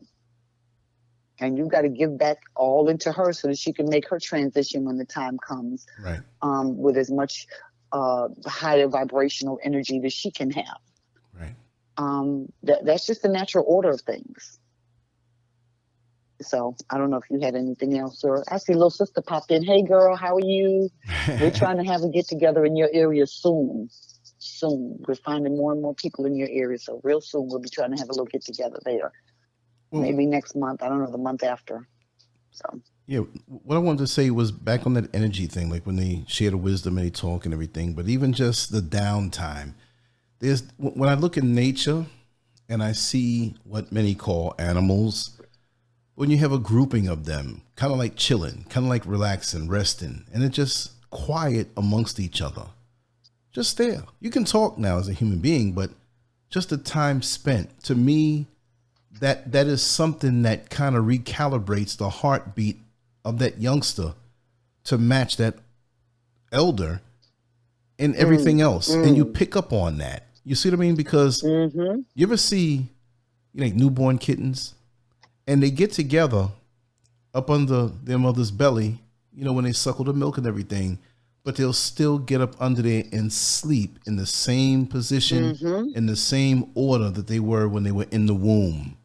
And after a while, they all become heat for each other, and they breathe and their heart beats the same way. And it's just a beautiful thing to say, that synchronization.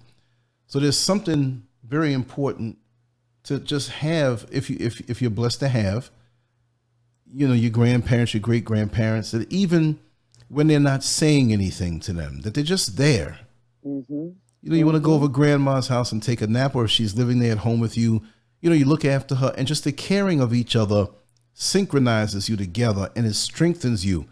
It gives you more sense as a youngster, and it gives that elder more energy and a reason to live, because now, you know, they will feel sometime like, I've outlived my usefulness. You know, they may feel that way sometime because their kids, their children, who are the parents of the grandparents, are busy working and doing things, and it's not the same relationship. But now there's a new manifestation of that child again, or their children through the grandchildren.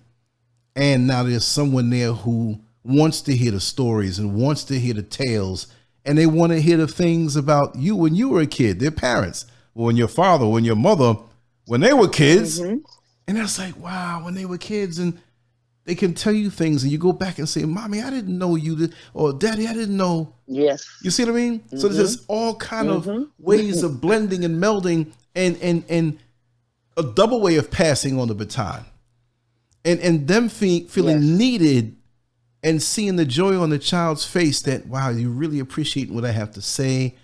And I may not be physically as up as I used to be so many decades ago, but it makes them feel good that they have an extension of themselves who can reach up on the top shelf or go run out there and get the paper. Not that you're telling them what to do, but the child is glad to do it, you know, and that's more backup. And now you're seeing them, and now you have time as a grandparent to see, hopefully, I mean, hopefully you're not like 85 years old going to work, right? I'm just exaggerating.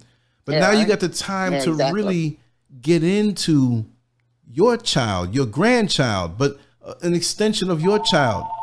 And all people always call me on the home phone. Where did I put the home phone? Okay, right here. We should have some fun. Let's put this up here. Hello?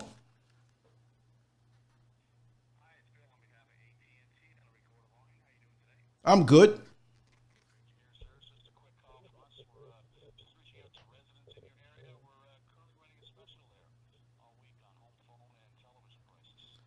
No, we don't watch TV in this household. We don't have TV.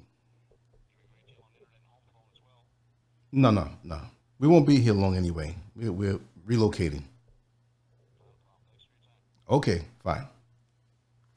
I love to get them with that. I had a Chinese man call me, and I how did I know he was Chinese? It was something. It was a Chinese name, right? Mr. Skyman? I said, yes. We're calling you about some service in your area if you might be interested. I said, no, I'm not. Well, maybe you want to hear what it is before you say no. I said, you're a Chinaman. I only do business with black people, and that means no. Boop. Boop, boop. Let's get ready to rumble! Somebody hearing this in the future, that's racist. Well, go say that to the Jew who only does business with Jews, right? So no, that's what I'm on. I don't want your duck sauce. I'll eat my food plain. Tell them, and I hope they go back to the dinner table with their, you know, my nigga told me he don't do business with China, man. That don't. You're being disrespectful. That's the way they talk. I mean, Detroit. So who wants to take care of them when they can't care for themselves anymore? No one. That's why we transition.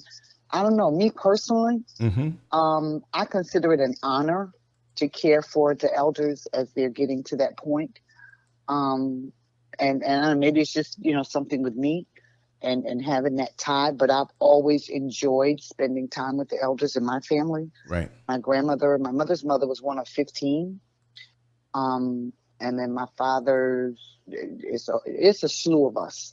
And so I always have elders available, and I've always enjoyed sitting at their feet, so to speak. And as they get to that point where they're unable to care for themselves that much more, I think early on it was difficult because my hands would be shaky if I had to bathe someone or do hair, and you don't want to be too rough and that sort of thing. But you kind of learn, you fall in line with it, and before you know it, it's just as rewarding for me to be doing someone's hair as they're sitting there having their hair done, or to be bathing them and knowing when we're done, she's going to be smelling fresh. She's got her perfume on, her hair and her makeup is done, even if she's laying there waiting on, her moment. It's just as much enjoyment to me to do it as I know they're getting by me taking the time to do it for them. So, but to each his own. I would just recommend that we all try it. Even if your parents are at home and you're not the primary caregiver, make sure you get in some time to do that. I think you would do yourself a great service, and in the long run, years down the road, you can think back on that and you can say to yourself, if nothing else, in those last days, I did my part to make sure he or she was comfortable. I did my part to make sure he or she maintained their self-dignity by being appropriately dressed and smelling fresh and hair done and, just ready for the world. One lady I'm thinking of off the top of my head, and she wasn't blood related to me, but I knew her granddaughter well. And she was kind of at that point, but she could still talk really well. And the first day I met her, she was in the hospital and the doctors had called in all the family. And we were talking, and before I knew it, she got to talking about roller skating. So we had this thing of how she was going to roller skate on up out of here, whether it was physical or spiritual, but she was going to roller skate. And that was our thing. And when she transitioned, I believe she was roller skating when she went. And that's just a memory I hold, and had not met the woman prior. I heard about her. And those 2 weeks or so that she was there in the hospital, we had the best of time. Just pouring into her and getting from her whatever it was she was sharing with me. Beautiful. And it's, again, that's the natural order of things. That's right. It's the natural order to give them a send-off. You can't give them a party because oftentimes they can't get up and dance and shake a leg. Right. But you can, you alter the party. Make it a hairdressing party or a tie-tying party, or, get him dressed up in his nice shirt and put his cufflinks on and make sure his wallet is near, because a man always has to have his wallet near. And, so, give them their dignity. Let them go with dignity. Yes. So. Yes. I'm going to hush. I don't know if anybody had anything else to whatever. No, that was beautiful. Wow. So, and Brother Waxano, you're very welcome. That's he just said, it's an honor to hear me, and he says, thank you for sharing my experiences and wisdom. And that's that. I believe we have it so that we can share it. Right. If you have it and you keep it to yourself, it does no one good but you and the person you did it for. How about make it a contagion, How about if we have viruses running around here loving on people? If viruses were spreading rampantly where we go to the old folk and we love on them and kiss on them and hug on them and tell them how much we appreciate them. That's right. How about if we have viruses that are running around seeing babies in the shopping cart and at Kroger and they climbing over the cart and you don't sit and watch the baby fall. You go ahead and no, baby girl, and redirect her. Right. Because once you get her attention, she's going to sit down and look at you and laugh or whatever. By then, mama's going to come over and make sure you're a safe person. Mama's got control and you keep it moving. Make the love contagious. Let it spread. And just acts of love just in whatever way you can. That's going to lighten us up. That's going to position us, I believe, to start having the conversations that we need to have, owning the stuff we need to own, apologizing the way we need to apologize, accepting the apologies that come to us, and being willing to let go of whatever anger we've been holding once we get those apologies. Man, we could do some shit for real. That's right. We could really start to do some stuff. That's just, y'all do that for me. Let that be on my bucket list, okay? It's one of my bucket list things. That means y'all are obligated to do it. But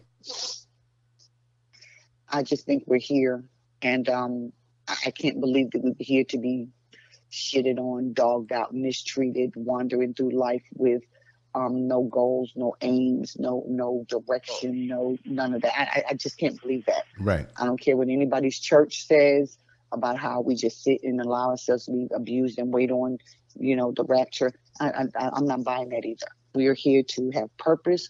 We are here to be fruitful, and not in the biblical sense, but just in life in general, in the things that we experience and the things that we share.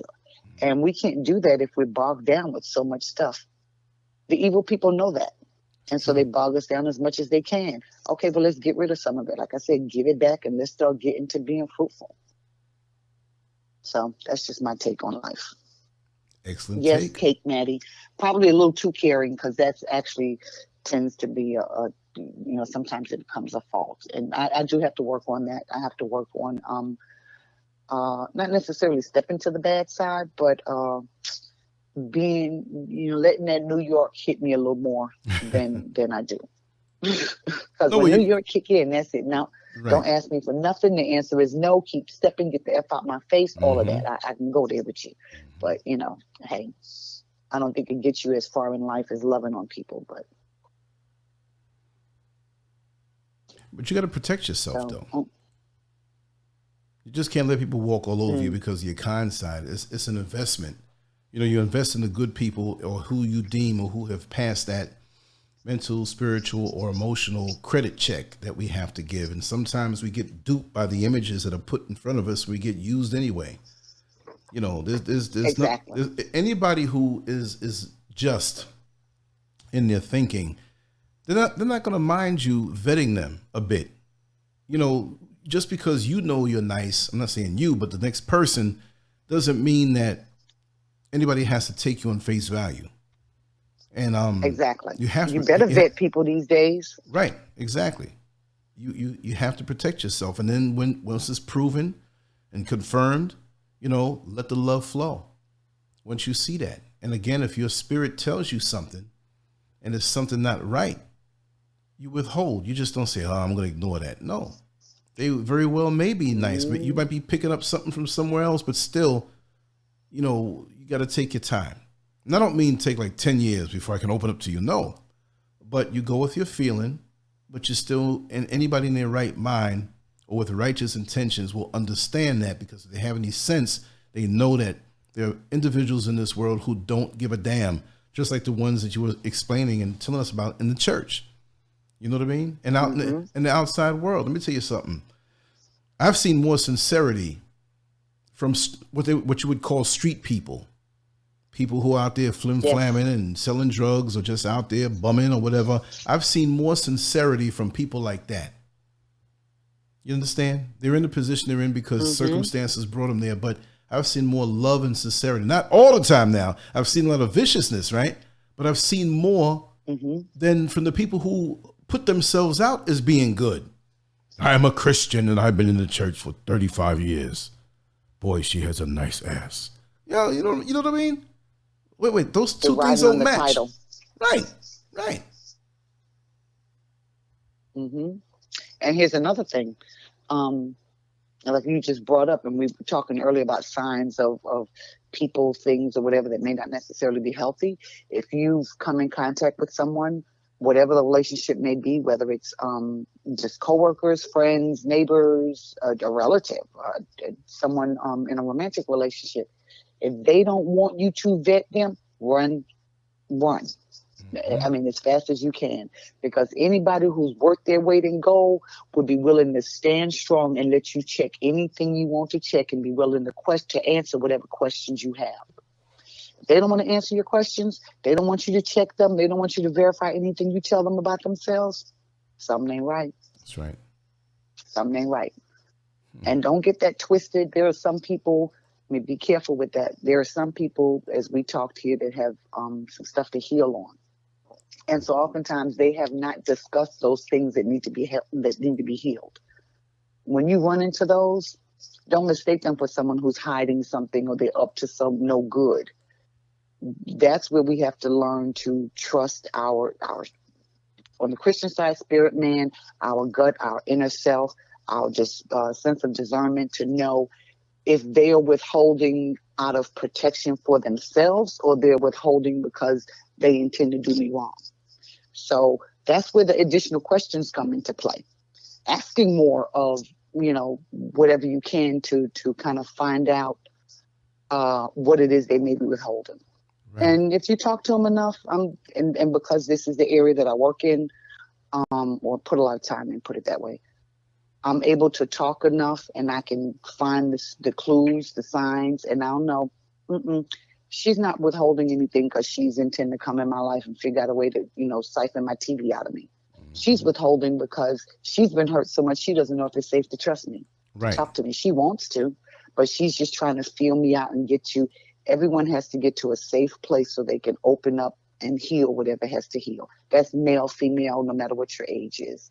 Whatever it is you're holding, your psyche is protecting you from that, or protecting the world, protecting you, your inner you, from the world. It's a secret. You're holding it. You're guarding it. Probably the guilt, the shame, the hurt, all of that is going on in there. And your body, your brain is protecting you. And so you've got to do what? Get to a point of safety.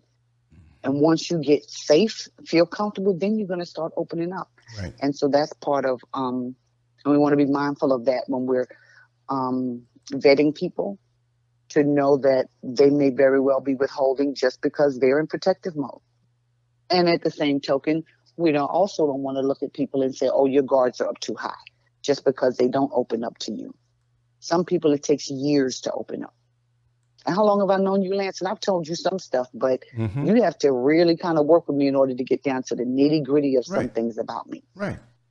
Understood. I can open to some degree, but my inner stuff, and that's hopefully we all are that way. We should not just bear out everything to everybody. Right. People have to earn their level of insidership in your life, so to speak. So that's just my take on it. That is such a true statement, sister. I just always go by the golden rule.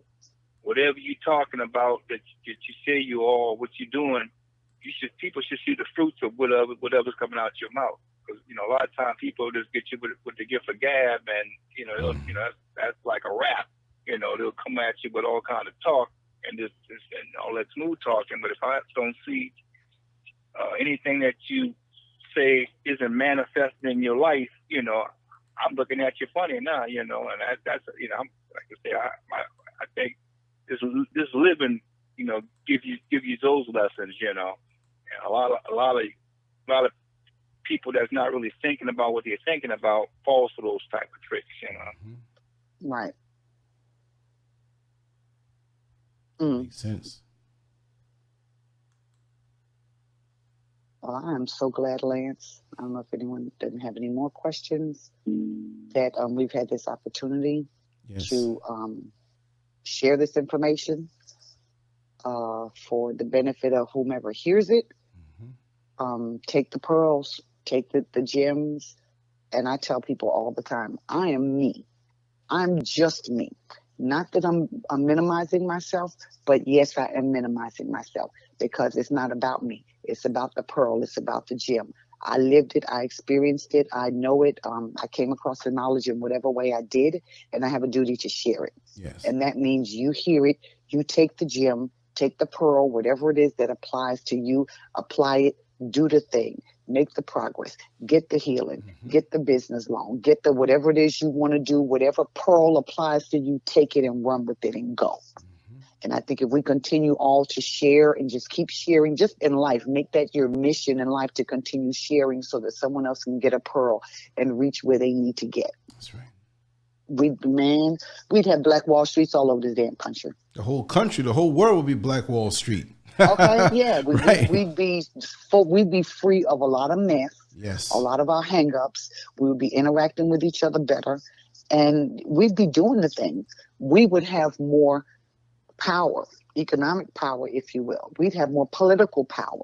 We'd have more just overall, especially in the education arena regarding our children. We'd have more power overall to affect the changes that we want for ourselves, our community, our children, our finances, our homes, all of that.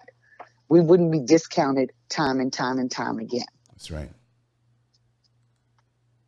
Wow. So that's my spill. I'm a hush for real. I keep saying I'm a hush, and more stuff keep popping in my head. I'm watching the chat and stuff or I'm whatever. not complaining. I'm a hush. I'm not complaining. Yeah, I know you, Lance. You just let people go. But I do want to encourage the ladies, especially the ladies, to pop in on Sister Chat Wednesday nights. It's usually 9 p.m. Eastern, 8 p.m. Central. And it may give or take 5 or 10 minutes, depending on how YouTube is acting and whether it lets me go on live or not. But I usually put something up that just says Sister Chat. Mm-hmm. And you'll know if it's going to be live on YouTube or whether, they're acting up and we just got to do a call in. But either way, we want to encourage the ladies to call in. Let's start bonding with each other. Let's start sharing this stuff, getting this information. So we can do whatever it is we need to do for our households, for our communities, for those that we're reaching. And then, hook up with you guys so that we can start doing the thing on a larger scale. Right. That's wonderful.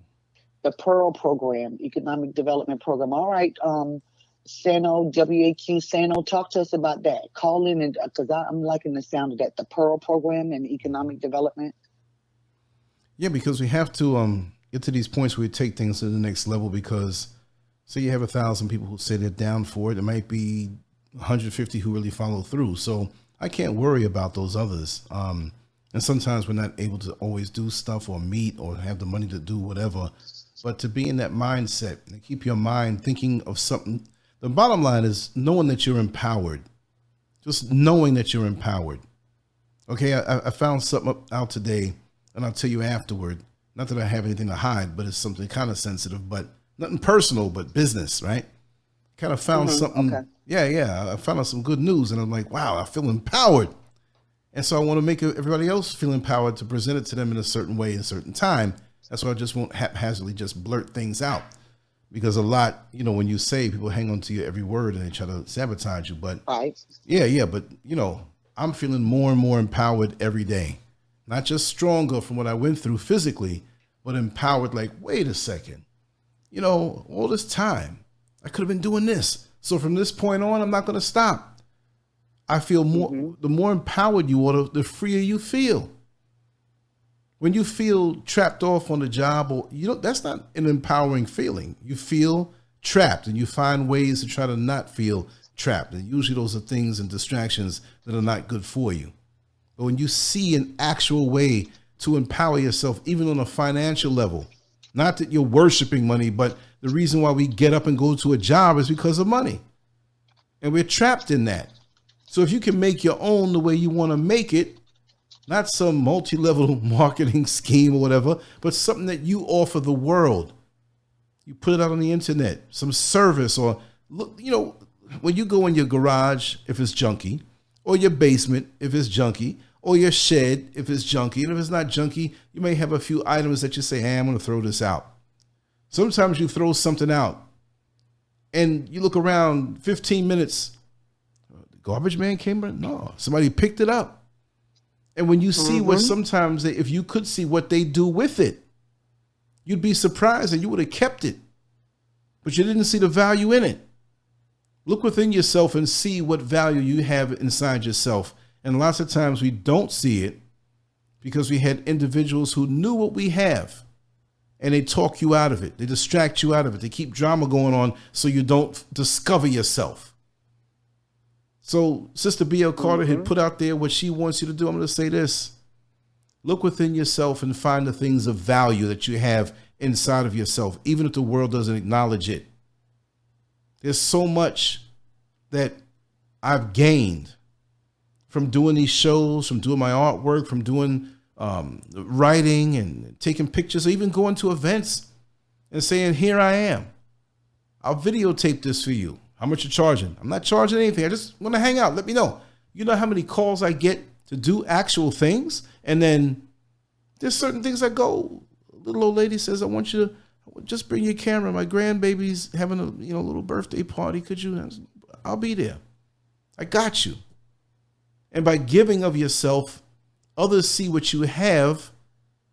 And it is not too hard to discover what you do have. Because I don't have the talent. I can't do this. You're here for a reason, The particular tool that you are in this lifetime may not be the flashy task that next tool is, if we look at it as a toolbox. And we have tools that are used all the time in construction. The hammer, you know what I mean? Hammer is used all the time. Screwdrivers used all the time. We might not be the hammer or the screwdriver. We might not be pulled out of the box until every 10 times. But the more rare you are, you know, you may not be pulled out all the time, but when you pulled out, it's for a very special reason. And we all have very special reasons to be here. And that's one thing that I don't like about this mainstream media, the social media, the bickering and the fighting over points that really doesn't matter because we're here to do something. You know, you don't see the Chevy yelling to the Audi or the Toyota, the metal that you have originated, metal is metal. You know what I mean? Find what's common and build. You can't build when you're bickering over things that really you can't damn prove anyway. We know to a certain point, certain things don't stay there. Like that state exam. Do not stay on one question for 20 minutes or a long time. Make a note of it and move on to the other ones and you'll have time to finish it. And if you don't have time, guess. It's better than leaving it blank. Sometimes we got to move on from certain situations that are stagnant and do what we have to do. And then if it's something within our family or something, you've got to do the whole triage thing and decide what's more important right now. You're going to get around to everything, but what is more urgent? For those who are sitting there masturbating their remote control, I'll do it tomorrow. Today, tomorrow's not promised. You have today. And the rest of today is not promised. That's very scary. Sense of urgency. Sincerity in your purpose. Do you have it? But if you don't know that you're valuable, you'll fall off and there's a depression that will take you over, a bad feeling, because you know life is happening and you know you're worthy and you know you can do something, but you don't really know what's inside of you. So all I ask is to try to write down on a piece of paper your attributes. Not saying I got a big butt, I can go down there and be a stripper. I'm not saying stuff like that, but talking about inside. The good things about your character. And the good things that you have inside that you can offer the world. Sometimes we're geographically in the wrong place. We're trained in a certain area of expertise, but there's no jobs like that. I'm not saying just do a job thing, but find a service or find something that's needed. Look within yourself. What can you do? There was a guy who was retired a couple years ago. He said, man, I'm old now and I can't do certain things that I used to, and I never went to college, and my joints are hurting. I got health issues. I'm on medication. I don't like coming out the house. So I said, well, what's around you? What do you say? I don't see nothing, man. So he was telling me about this lady next door who cooks this great curry goat and all this Jamaican stuff and whatever. And another next door neighbor who's from Trinidad, and one down the block from Guyana. And I'm like, wait a second. And they're all looking for jobs. I said, hey, man, why don't you set up an agency?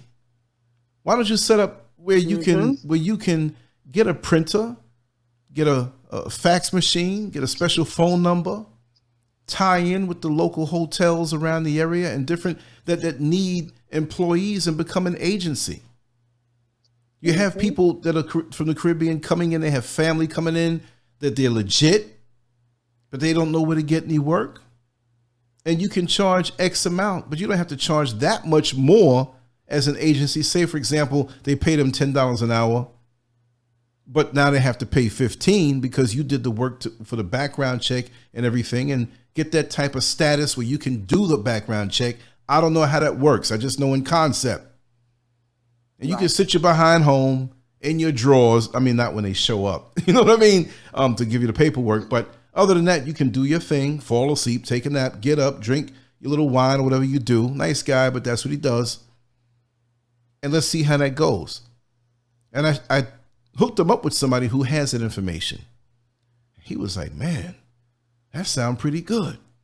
The money I could make. And I'll be nice. I'm not going to charge the hotels in different places as much. If somebody else is charging $15 because they get a cut off of that hourly money, I'll charge $12.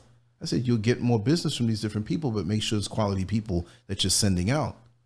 This guy here, hey, Scurv, man, I'm going to cut you a check one day soon, man, because, man, that idea you gave me. So I'm like, you ain't got to do that, man. Do something for somebody who needs it. Yeah, I do need, but I may not be as much as in need more so than that person who you're hooking up through your agency and they got hungry kids or what. Do something. If you can see something obvious, then do it for them. All I'm saying is that we all have needs. Communities have needs. And depending on how you look at certain things, your gold mine might be in your own backyard, meaning that it may be, and I notice for a fact, it's inside of you. So for those of you on jobs, I'm not going to say don't go to work, but also while you're on the job, look for the divine job that you have on the inside of yourself. There's something that you offer, whether it's intellectual property, something in your mind that you can think up, something you can physically do, or something that it's yours and you'll take pride with and you'll feel good handing your card out. You see what I mean? Even me, when I'm around different gatherings, I don't go, hey, everybody, I'm Lance Scurv. They don't know who I am. But when they come around and they say, hey, you know, saw you over here talking to a few people that seem to be interested in what you do. What do you do? Everybody likes to be interviewed or given a show and talk with the people there. Maybe sometimes it's in a lane that our family here might not be interested in, because, you know, we're about the Black empowerment, but then in that, we're empowering ourselves when we speak about family dysfunctions, churches that rip you off. It doesn't have to be kill Whitey and the system and the same stuff that others talk about. We get into the personal things. It's all about healing. That's empowering. It's all about finding what's inside of you. That's empower. That is Black empowerment. It's about healing also. I can have my angry moments and come out and say some things and like freak out and it sounds good, but there's other things that we got to do too. The things you suggested, Sister B.L. Carter, were excellent. When you know that loved one may be transitioning soon and, you know, they might not be able to get up and dance, but be festive around them. Tell some stories. They may not even be able to talk, but in their soul and their spirit, they're cracking up. I'm not making fun of anybody who's elderly, but they might be sitting here like this. Looking around. Can't say a word, but you can see it in their eyes. They're cracking up. Remember the time Grandma chased me up to the tree and I had to go use the bathroom and I doodled or just something stupid. And they'll remember. And the kids will hear it. And that brings them joy. Sometimes they don't have the energy to participate, but just to be there. Bring the party to them. And let it be that way forevermore for the rest of their days. But again, discover the value that you have inside. Discover what tool you are. Sometimes, like that little multiple wrench thing, we have multiple talents inside of us that we can use to help people and find out what the need is. And always the need that's around you doesn't come with a price tag all the time. Sometimes on a divine level, you must do things for people where it's not about money, to light that flame inside of them where they can say, man, everybody's not looking to rip me off. They did this for me. They really did. So that's what it's all about. Find out what's inside of yourself. You know? And if I can piggyback off of that. Sure. Sorry, 3 more things just popped in my head. First, First, I wanted to share, always be thinking. And that doesn't mean you never turn your brain off, because when you sleep, you turn it off. When you're meditating, you kind of slow it down.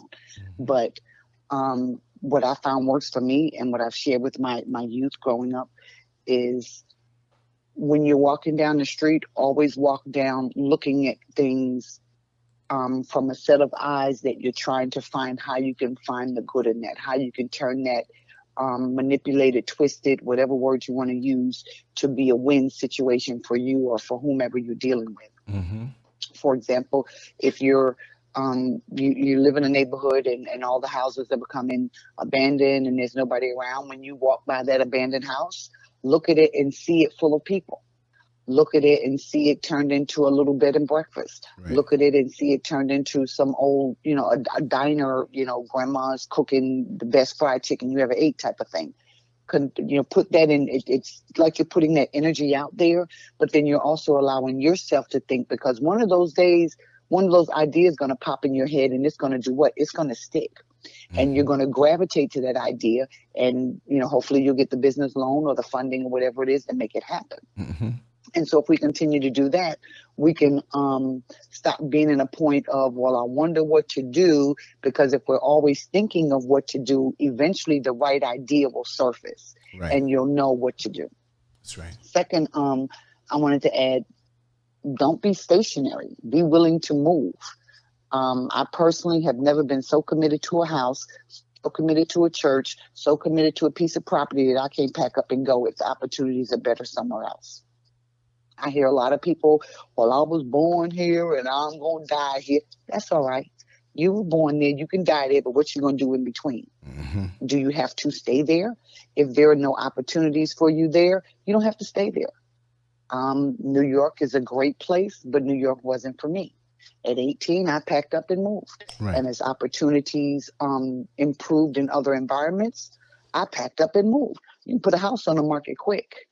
You can pack up some clothes or, put them stuff in boxes and keep it moving. Don't be so stuck on your roots from when you were born or where it is you are now that you're not willing to reach out. And from a Christian perspective, the mindset is you can't reach for something if your hand is closed, holding on to what you already have. That's right. So you got to be willing to open and let go what you have in order to move into whatever it is that you're looking to get. And then thirdly, you mentioned about people knowing the good qualities that they have. We also, I think, is important to know the bad qualities. Yes. Or the ones that are not as good. Let's word it that way. We know all of us have been on job interviews, and the boss asks you, tell me 3 good things about you, tell me 3 bad things about you.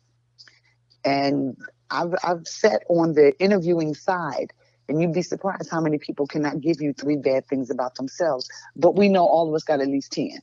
That's just the reality of it. I think I told you, about 6. Where that comes from? I think I told you about 6 of mine last night. Okay, Lance. Yeah. You one of these days. But that comes from doing self-reflection. Right. So if you do self-reflection on yourself, then you know those good things that you've got, and you know those things that are not as good. Right. And those are the things that you've got to work on. Some, you may not. It just is what it is. If you snore, you snore. And if that's a bad thing, there's nothing you can do about it. It is. But then there are some things that you can improve upon. So you can turn those bads into goods. So if you're doing regular self-inventories or self-reflections, whatever you want to call it, you know the areas of weakness. And you know those areas. Suppose you identified 2 or 3 of them. And suppose by chance you worked on them and turned them from weaknesses into strengths. Suppose that happens to be the final thing that you need to do to make whatever ship come in, Mm-hmm. But you won't know that because you've not done self-reflection and you've not, worked on those things that might need some improvement. And I tell you, like I said, from an interviewer's perspective, if someone tells me they don't have anything bad about themselves that they can think of, run. Because we all have bad stuff about us. Somebody picks their nose. Somebody, Lord, I ain't gonna go. Yeah, I'm gonna say it. Somebody actually eats their toe jam. Somebody, the people do all kinds of crazy stuff. That might not necessarily be good. Some people, who knows? Know that about yourself and work on the correction and be willing to turn that into a strength so that when you're selling yourself to that fine girl that you want to talk to, or that boss that you want the job from, or that banker that has the authority to say yes or no to your business loan, the professor in school, and you trying to turn that B that's 89.8 into a 90 to an A, you got to know all your strengths so you can capitalize on all those strengths. And when your list of strengths is a whole lot longer than your list of weaknesses, you may be able to get a yes for that loan, or yes for the date, or yes, I'll go ahead and give you the 90 and keep your straight A average. So just a thought. You got some powerful thoughts. Yeah, my mind is always going. It's always and actually that tends. The people that don't know me and don't know how this little brain of mine works, don't know how to take it, because I'm always thinking, I'm always trying to come up with something better. If it's not me, it's for someone else, somebody's story. There are a lot of people that I talk to, even through YouTube, offline. They're the youth that I mentor. There's, the whole slew of kids my children just brought into my life that I work with. So I'm always thinking of how, in what way that I can serve someone. And so people look at me and they're like, does your brain never stop? No, it's always going. And I could be driving down the road, and Lance, you might have told me something. And actually, we experienced this, Lance. If you remember, Right. we were having conversations, and then I think I called you. I texted you right after you guys came back, and I said, hey, I came across something that I think you might need.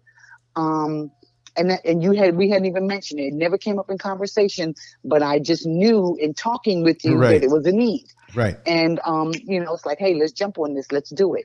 And so that's just how my brain works. Can't help it. And I'm not trying to change it, actually, because it's really not that bad. It has served me well, I think. And I'm just going to continue doing my life that way.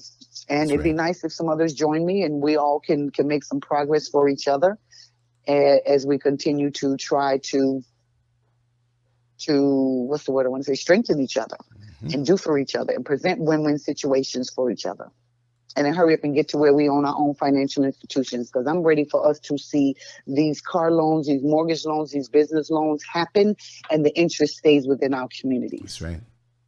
I can't wait for us to see our credit scores, because we still have to work within this system, turn around to where we can get these things done, to where we're the ones that get to say denied. Right. Instead of getting denied all the time for foolishness just because we live in the wrong neighborhood or whatever the case may be. No, you're 18, you got your little job, and so you don't make a lot of money, but you make enough money to pay the note and be able to buy your little toiletries and stuff like that. Mm-hmm. Yeah, okay, well, yeah, I'll give you the loan for the little condo. You got to stay somewhere. Why would I want you to pay $900 for a two-bedroom apartment when you can pay $925 for a two-bedroom condo that you own? That's right. So those kinds of things. All right, I'm shut up for real. I ain't got nothing else to say. No, it's always a pleasure. And this is very impromptu, free flowing, no egos, no drama. It's a beautiful thing. And I don't have to scream over anybody. That's the beautiful thing. We can just flow. I like that. The point gets driven home better when you're not assaulted with some truth. Exactly. We tend to close up when those things happen. It's like, whoa, relax, I can make a couple of lewd jokes, which I won't make here. But sometimes when too much is too much, it's like, hey, listen, stop. I had enough. I gotta, But it's I just hope everybody gets something from it, and just know that they can, contact us and with subjects and topics. And if it's something personal, fine. That's what we do. This is just a mere minuscule offering, because, this is the thing. We make up these topics, so we have things that you didn't make it up. You experienced it. What I'm saying is that other times somebody will say, hey, this is something I want to talk about. And they'll shoot me an email and I say, wow, they may want to go a little deeper because maybe somebody that they know or in their family or in the circle is going through it, and they may know how to handle it, but they want to hear somebody else's opinion, because maybe they might pick up one thing or two things or a different approach to say, oh, this might be a little better. Or really, I didn't get nothing out of that, but I'm glad I asked. So every day life hits us, and we have choices and decisions to make that sometimes are major and sometimes they seem minor, but the minor thing can come back to haunt you if you don't make the right decision. So you got to brainstorm over everything, because each one is a crossroad to that next level of existence that you have. And unlike, life is not like the computer. See, life doesn't have a back button. When you go up a certain road, you're going to have to deal with the consequences that came from making that choice. And you can still find yourself in that same reality or better reality that you're destined to go into. But because you went up the wrong road, it may be a long detour. You know what I mean? So just try to stay on the right track. And I know at this age, for me, time, which is what I say is an artificial construct, and I'm not really acknowledging it, unless I have a meeting or something to go and I have to meet somebody. But, when you're 20 years old, you look at time a lot different than when you're 56, you know, and you don't want to waste any effort. So for me, it's not time really, it's effort. It's effort. We have so much inside of us. I'm not going to say it's limited, but whatever you do, make it count efficiently all the way. Whatever you do, make it count. It's just like the little sign my friend had growing up over his door in the room that when he walked out, maybe he didn't pay it no mind, but it said, make today count. I love that. From even a kid, I love, wow, make today count. So what is it that I can do today that would really set off something in the future that I'll remember the decision I made today? I'm doing something on the computer right now, and it's going to be something that haunts me righteously in a happy way. So we just have to be careful how we invest our time. We were going to do a show yesterday. We ain't do no show yesterday. We caught up and we talked, you know, heart to heart, yes. You know, and hours. All day. All day. Just about. And I had to got back on the phone to do the show and then wound up talking again. Thank you for the compliment, Sandra. Know yourself. And I know there's a lot of juice in our fruit. And I love where I find myself right now at this particular, what people would call age. It's wonderful to have so much behind me, to survive so much, and to still be here intact and be willing to share and still have a wonderment toward the world like a child. Like, wow, look at that. Wow. You know, I found out that I believe it's on the planet Jupiter, maybe Neptune. There are 2 planets out there. You know, I don't want to say the planet Uranus. I'll make jokes with that, with the LGBT. But anyway, I didn't know that it rained diamonds on those planets. And I got to confirm which one it was. And who did I find that out from? Watching Mike Tyson on his podcast. And he talked about it. And I said, listen, I don't, he's a very intelligent person if he's not. I knew Mike Tyson when I was in college. Right. You were telling me. Even though, like, okay, now he has an intelligence to him. He's not educated and he can come off crude back in the day, you know, a little out of control because he had things. But now all of that has cleared and you could see a little more like, wow, this guy's not dumb. He reads and whatever, and he can tell you things, but we typecast people. But go on with what you were saying. No, I was just mentioning when you brought up his name, I just, I knew him back in my college days, my freshman year, actually. And it's been interesting to watch his career, his life, Robin, and all the different things, the Holyfield, and everything that's gone on along the way. It's been quite interesting. One of these days, I may reach back out to him and kind of see where he is or whatever. But yeah, that was pretty interesting time in my life. Wow. So all I can say is wow. That's one interview I'd love to have. Well, I need to talk with him first and see if we're both on accord with sharing. Right. You know. And it wouldn't even be about, wow, so what did it feel like to get your ear bitten? Or how did it feel like to get... I observed all of that. I'm a boxing fanatic, you know, so it wouldn't be that. The deeper things that he talks about, and it may segue into maybe a period of his life, but it was like, you know, just like we're doing now, just a regular talk. You know, just a regular, it's like we're talking as human beings, but you happen to be this person. Not that, oh, you're this person that I see and I think you're this way. I know you might be human in there somewhere. My thing is, I don't care who you are. I want to touch on the human level. Let's make that human contact. So this is why people say sometimes, you know, Lance, you need to shut up when you do your shows because, you know, look, these are conversations for the most part. If I put the word up interview, then you'll get the anal type of exchange that you want. So what high school did you go to? What was it like when you drove your first car? Let's have a conversation. Everything will come out and the real you will come out because it's an adventure. I'm exploring you. If I told you on your next meal that you're only going to get so many ounces of food and you're allowed to take 15 bites per item, there'll be 3 items. You're taking the fun out of the food, man. Let me dig and put as much as I want on the plate. Let me eat until my heart's content. If there's something left over, I'll put it away. Or if it's a couple crumbs, I'll throw it away. Let me have the adventure of exploring my passion, my desires what it is I have in me. You know what I mean? What kid wants to hear that when you go to the amusement park, you're only going to get on each ride one time, and if you have to stay on the line longer than 5 minutes, you're not going to get on that ride. Now you know, and now you're scared. Now you're in a whole different mindset like that. This is no fun. You have people out there like that that are just straight killjoys. When you have fun and you feel joy and you have that glow on you, it's their job, damn it, to take it away. Isn't that something? And I can spot those. They actually frown when you get the hookup. They actually, and I don't mean hookup like something illegal, but you've been blessed.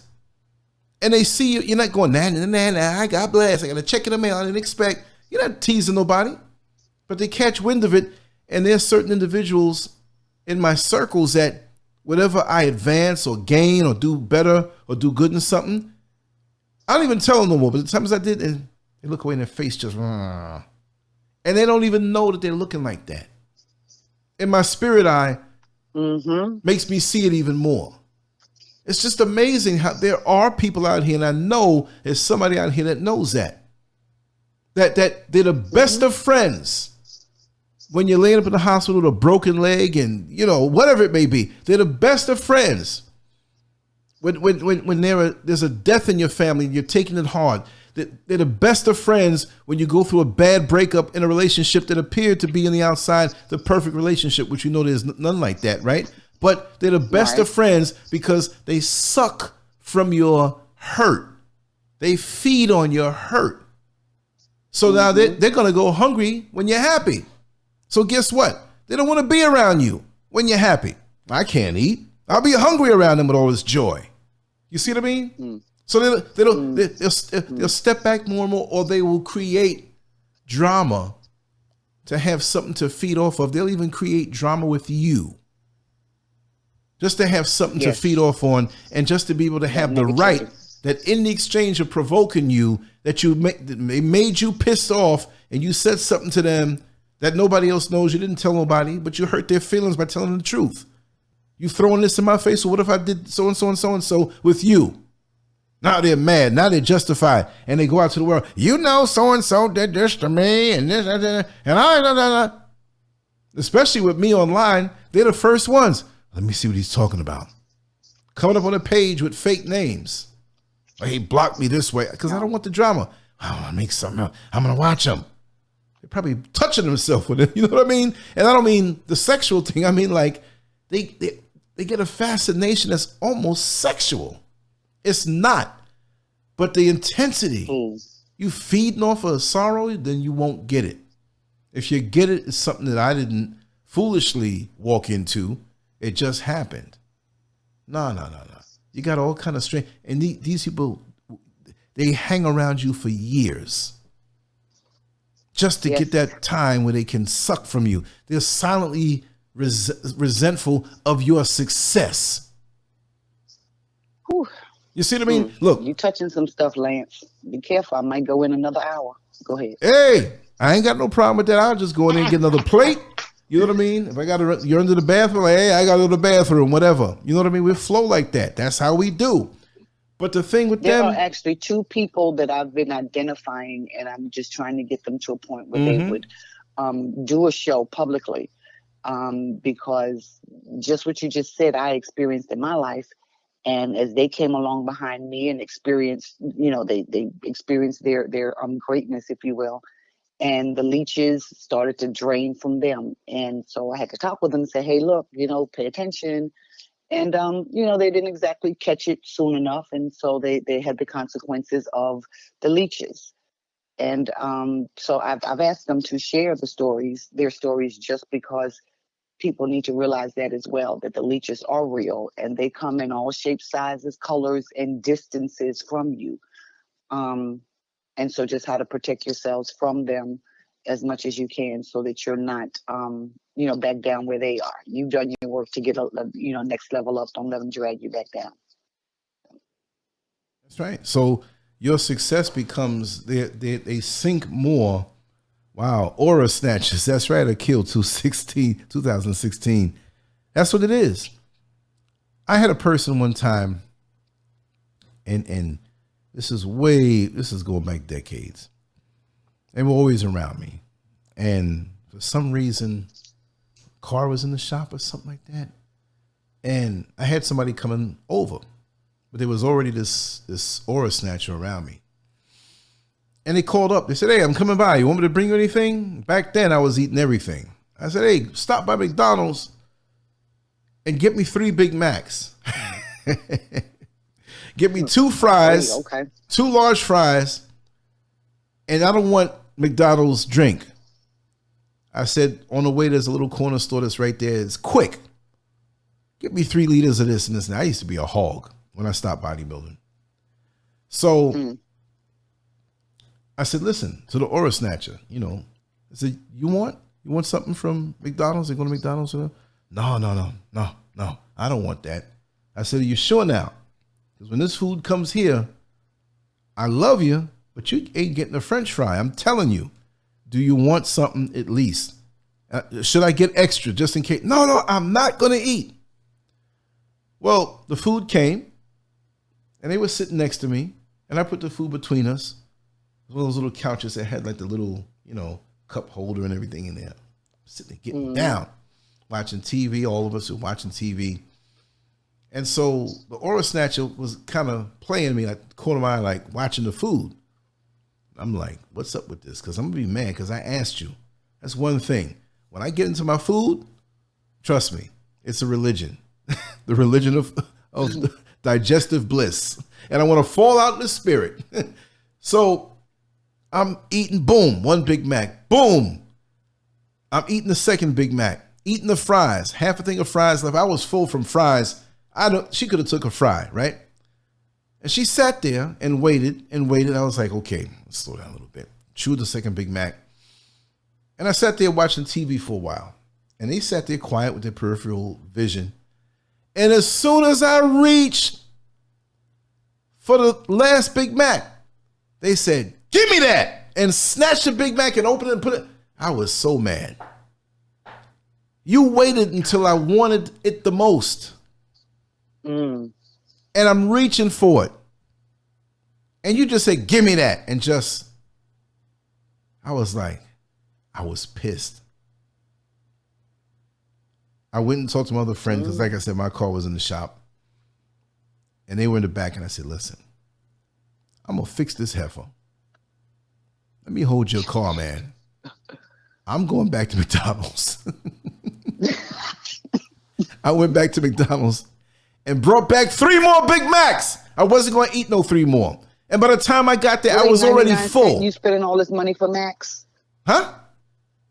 Were they 99 cents while you spending all this money for Macs? No, I don't even think they were 99 cents back then. I mean, McDonald's was in New York. That was expensive. And it wasn't even low. Like now, but they'd have the 99-cent Mac special. Something, but I don't remember. This was like in the 90s. You know what I mean? So. Oh, no, they weren't 99 cents back then. They were probably $2.49. That's what I'm trying to say. They were up there. That's New York prices. Yeah. So it was just the point. I will go to the ends of the earth to prove my point. So I told the person, I said, oh, I'm going to the bathroom. I'm going to be a little while. I slipped out the side door and drove out, whatever.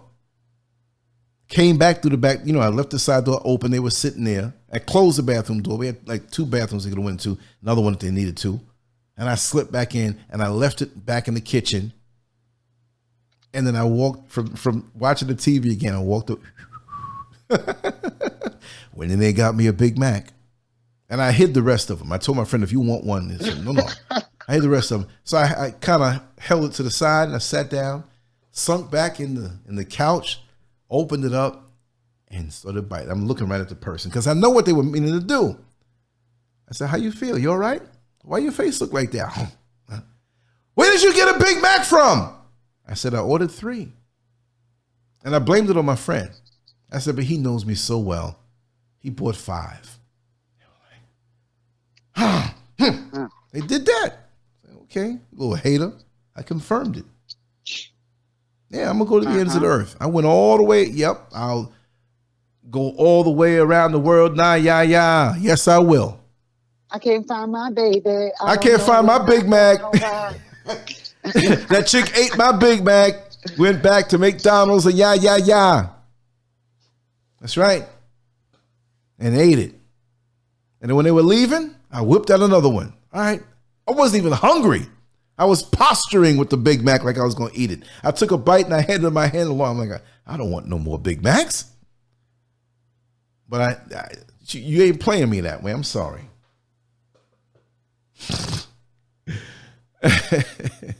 That's right. Put laxatives inside the burgers and leave it out. Oh, man. Oh, that's what Serenity said. That's what you could have done. Put laxatives inside the burgers and leave it out for them to eat it. Oh, I did something like that one time.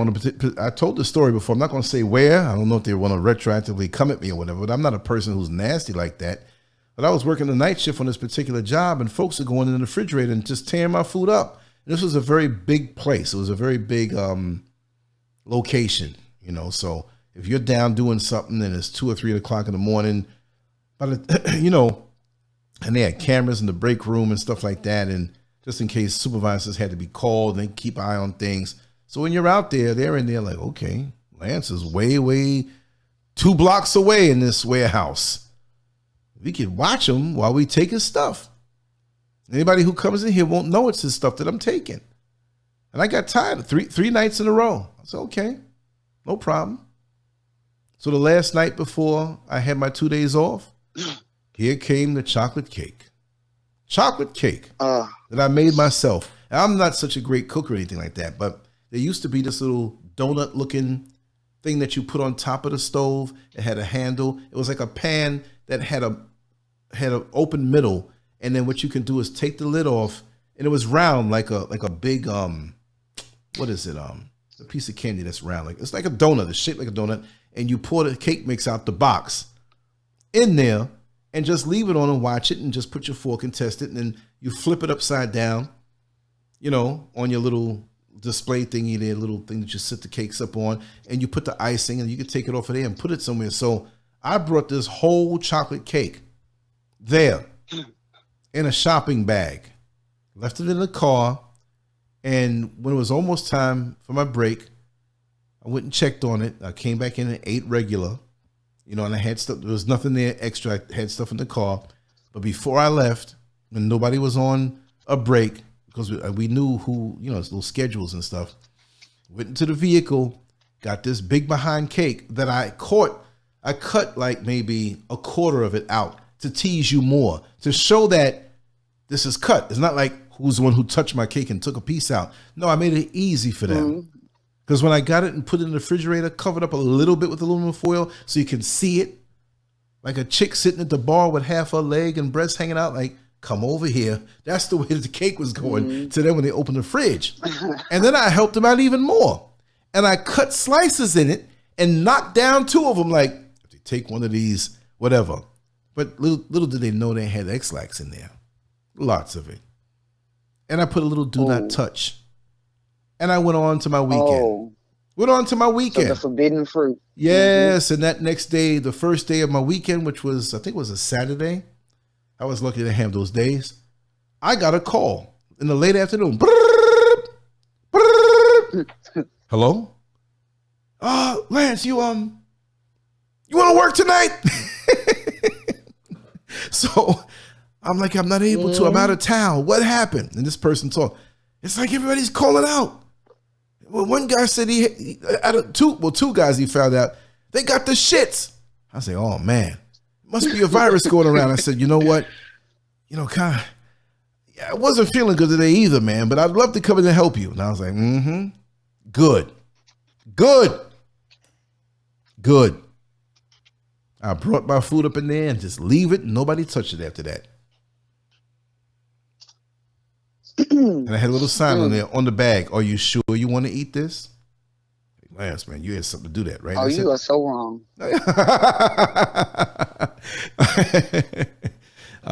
Who was that? Somebody said their family used to mark the juice amount that was left in the jug with a Sharpie to see if they were going in the fridge and drinking it at night. Come on, you know how to beat that. So you saw my mother, right? Yeah. No, but you know how to beat that. Too. Pour some out and pour some water in the bad boy. Bring it right back up to level. I mean, you're not going to like drink and leave a little bit and pour water. They'll see right through it. But, and if it, you know, depending on what it is, you know. All right. Special sauce, Kern. Be careful with that one. Oh, man. Oh man. Oh man, we're gonna save those for the adult shows. Yeah, right. Coming soon. Yes. Yeah. How do you spell coming? You did it. Is it You don't need them going back looking through the C-O-M-I-N-G or video C-U-M-M-I-N? Oh, anyway, we'll leave that alone. All right, Lance. It's coming. C-O-M-I-N-G. Coming soon. Oh, okay. That way. Not arriving soon. Yeah. Arriving. Yeah, okay. It's coming. Yeah, we're working on it.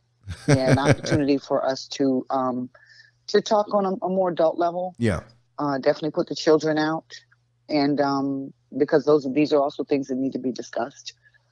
We're talking about relationships. We're talking about healing ourselves and each other and our relationships. We're talking about absent moms going to find your kids, absent dads finding your kids. But we're not talking in this environment on the relationships and down to the nitty gritty of the relationships. And it's just not enough to say, hey, apologize to your ex and just make everything hunky-dory. Now we're going to talk about some stuff. Yeah. So let me just say really quick, wherever that goes. Let me just say really quick, when it was said in the chat room, well, if you pour water in it, it can taste the water. No, you got to go further than that. You got to put half a teaspoon of sugar, especially if it's orange juice. They won't taste the water. They won't taste the difference. But you can't put too much. But go ahead, Sister BL. I learned from the best. Just saying that's something for us to look forward to. So for all the adults in the room, and I believe that's everybody from what I can see in the chat, put it that way. Yeah, just look forward to that, and it'll kind of be not necessarily no holds barred, but yeah. But right, but yeah, it'll be whatever. It'll be adult talk where you don't have to, even if you do speak on that level, you don't have to use gynecological terms. Nobody's going to censor you as long as you're not coming to somebody else with a personal vendetta or trying to insult them. Now, maybe in that we can insult people because sometimes we don't understand what people are going through. We may say something a certain way, but then we have to say to ourselves that, okay, we're not saying anything here on that particular show with any intentions to hurt anybody. And if I do, I'm sorry, or it's that kind of vibe. Mature. Right. Not where, where we can really get down and open up. Because as you know, I have a lot of experiences I can open up about that I would not dare speak about here.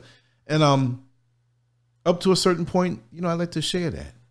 Those lots of, as a man, things I want to say. There's things I will not say here. This is about overall our empowerment.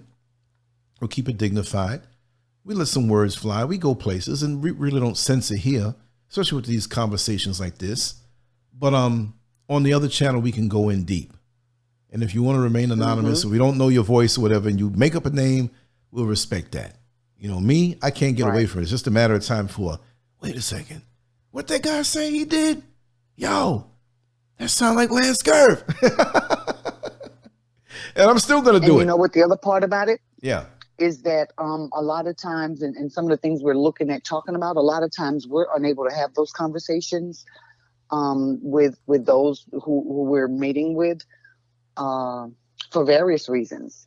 But a lot of times we've said here, how many of us have histories of sexual abuse or molestation in some kind of way, and that prohibits us from even seeing anything along those lines in a way that we can talk about it. But we've got to have those conversations. If you're going to have relationships, and let's just face it, we're all grown. We're people are doing the do. So you got to have those conversations. You got to talk about it. If you're looking at marrying this girl, you're 21 and she's 19, 23, whatever the ages are. Right. Y'all got to talk about the stuff y'all intend to do or might want to do or might not want to do, whatever the case, before you get to the aisle. And if you're already there and somebody ain't doing what they need to do, well, listen in, because you might hear someone discuss some stuff they've done and how it turns some situations around. You might hear somebody talk about some things that turned it around for the negative. Right. Or, you get some pointers here and there. Not everyone was brought up in an environment such that they had access to a lot of knowledge in this area. You got to get it. Where you going to get it from? Right. So, that's another avenue that we've got to make sure that we're bringing to the forefront and discussing, so that all these marriages can remain healthy in that regard, or relationships. If you're just cohabitating, whatever, you can remain healthy in that regard. and hopefully open the door for those who need to discuss any sexual traumas, to open the door for them to seek the help that they need to go ahead and discuss that stuff so they can reach where they need to reach, because those traumas will block you in your sexual peaks and prowesses and I don't know, conquest is not the proper word, but in your sexual endeavors. Yes. And so just open it up. So you guys, that's another level of healing. That's all it is another level of healing. Mm-hmm. Exactly. So, well, let's wrap it down if you want. I'm loving it. If anybody has anything to say or ask or statements that you want us to address in the comment section, feel free to do so. And if not, we'll listen. We got to do this on the regular, even if it's not a topic show, but just having you on like this and, and promoting the different things. Because we be going all over the place, Lance. So we start with one thing. Right. And most of the time it's something got to do with this daggone channel. And for the first 5 minutes, we're on the channel, and the other how many hours we're on everything else in life except the channel. Yeah, that would have been been a great listen yesterday. We went all over. Yeah. And you know what? I should have secretly recorded you and held it for blackmail. For real. but my basic wiring, I was like, well, blackmail me. I want to see the responses from this. Because I got no shame. You know what I mean? So yeah, you don't. You sure don't. Yeah. Interesting. Yeah. I'm wired that way. I mean, really, from a young age, I just was never. You couldn't shame me. You could not shame. I love that. It's like a boxer who gets hit and doesn't get hurt. It's like, that's all you got.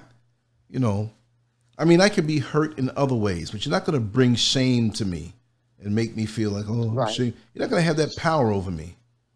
And I've just always never allowed that, because I saw how powerful that can be. And I'm like, you know what? I consciously made a decision that in this lifetime, you're not shaming me. It's not going to happen. Can't happen. Ain't going to happen. And I will go to the ends of the earth to prove that. You know what I mean? And then when you don't shame me, shame has to go somewhere. I've learned that my many endeavors in life, as I told you.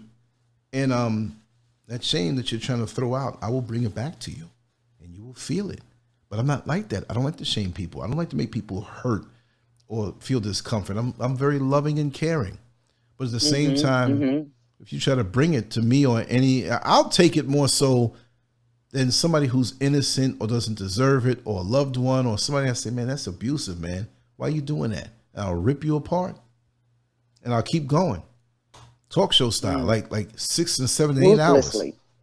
Yeah. Why don't you stop? No, I'm just starting. So just leave. Is that what it is? It's an Aries thing with that shame thing? Okay. No, not really. Because I'm a modified Aries. For those who want to know, I was born on April 8th, 1963, 5:34 in the morning, Columbia Presbyterian Hospital in Manhattan, across the street from where Malcolm X was shot. That's the hospital they brought him to.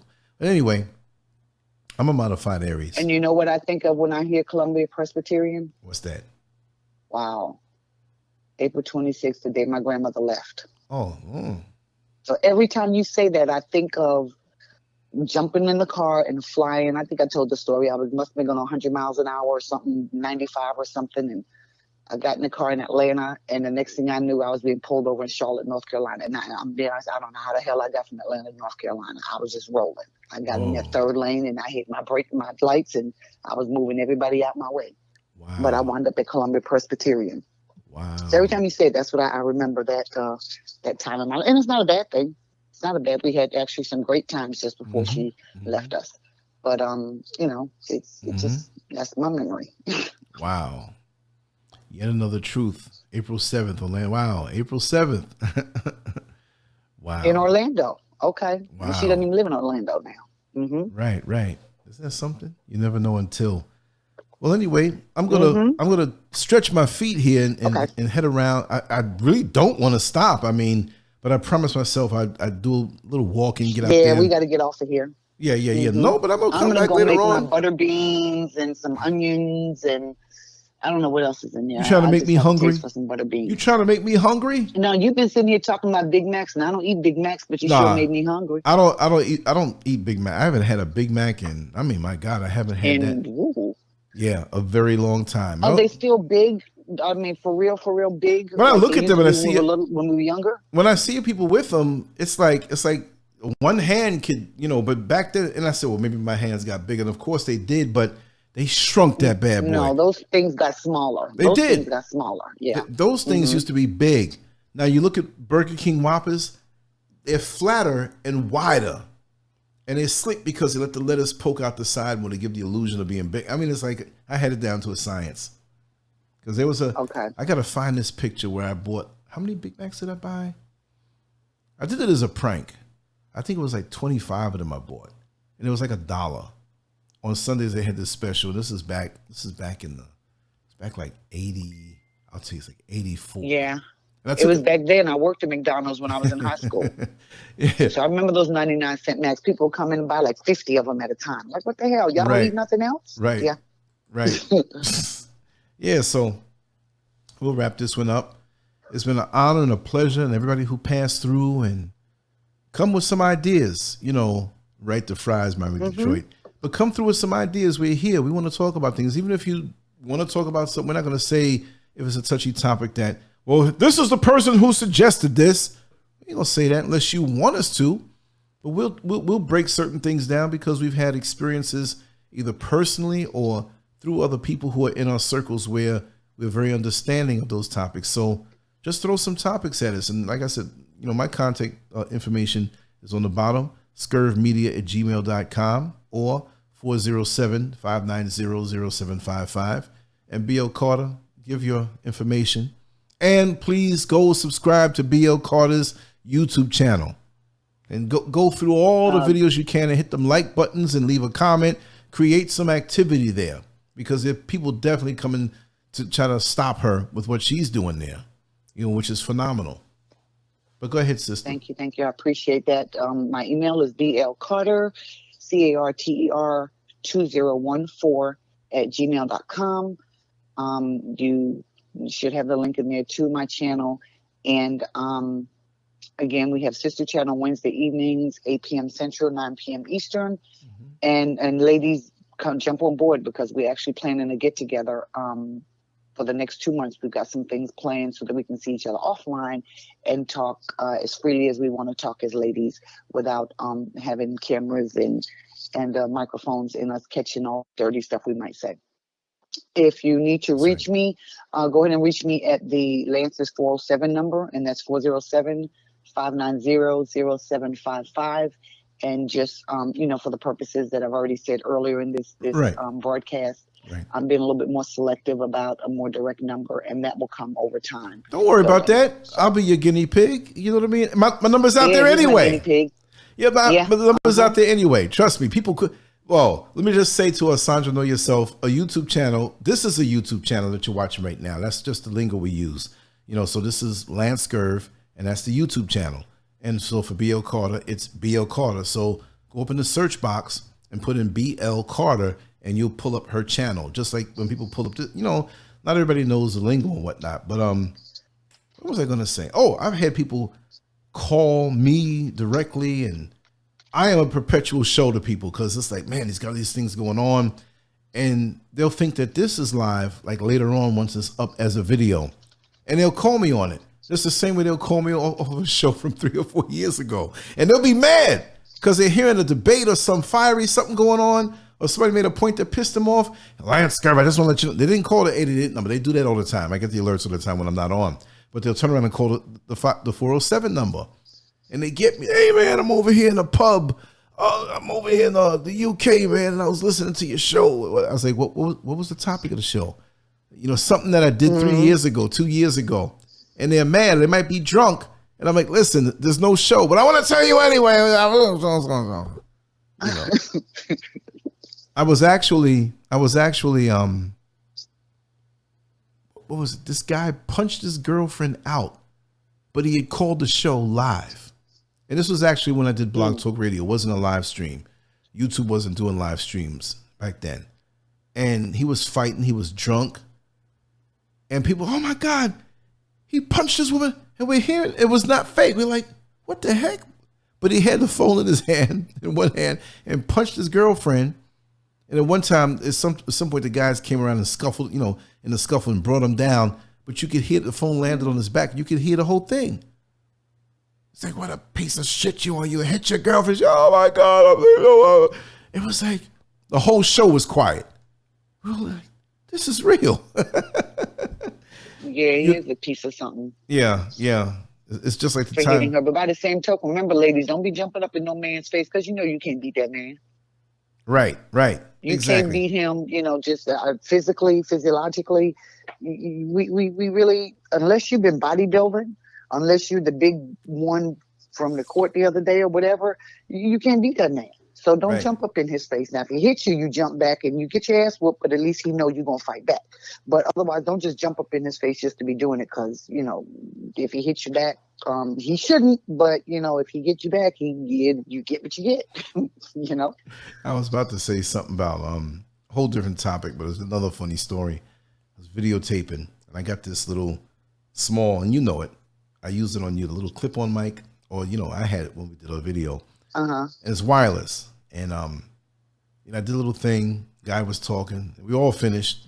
I won't say, reveal who it is. And I forgot to take it off. He said, yeah, I'll be back, man. I'm going to go back in this room for a couple minutes. Homeboy went to the restroom. The camera was still on. I didn't cut it off. I was talking. I didn't realize.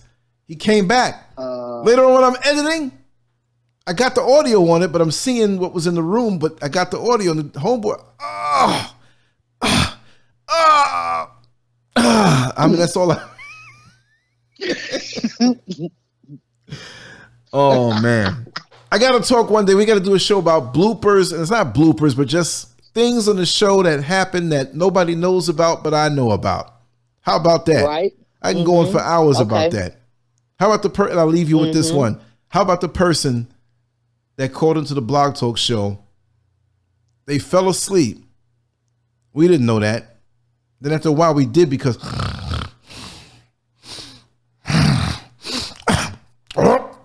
oh, was that me? No. No. But their significant other came home and it wasn't really loud, but we heard the moaning and groaning of the festivities that they were indulging in. Again, the whole show got quiet. We were cracking up. Because that wasn't a person who called in to talk. He called in to listen. So after a while I had to mute it. But at one point when he started talking, it interrupted the conversation that we were having. And so, the line was open, so he was like, he said something in this real deep Barry White voice. When she put it on him, I said, wait a second, that's the woman or the man? Oh, baby. I was like, it sounds like a chimpanzee. Okay. After a while, I was like,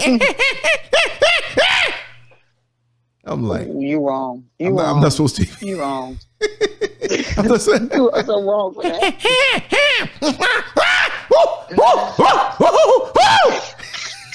I can go further. We'll save that for the adult show. That's why I'm always giggling when we do shows. That doesn't always happen, but something from my end, I get a text message, a picture, or some funny. This is so much fun. I have to say, this is so much fun.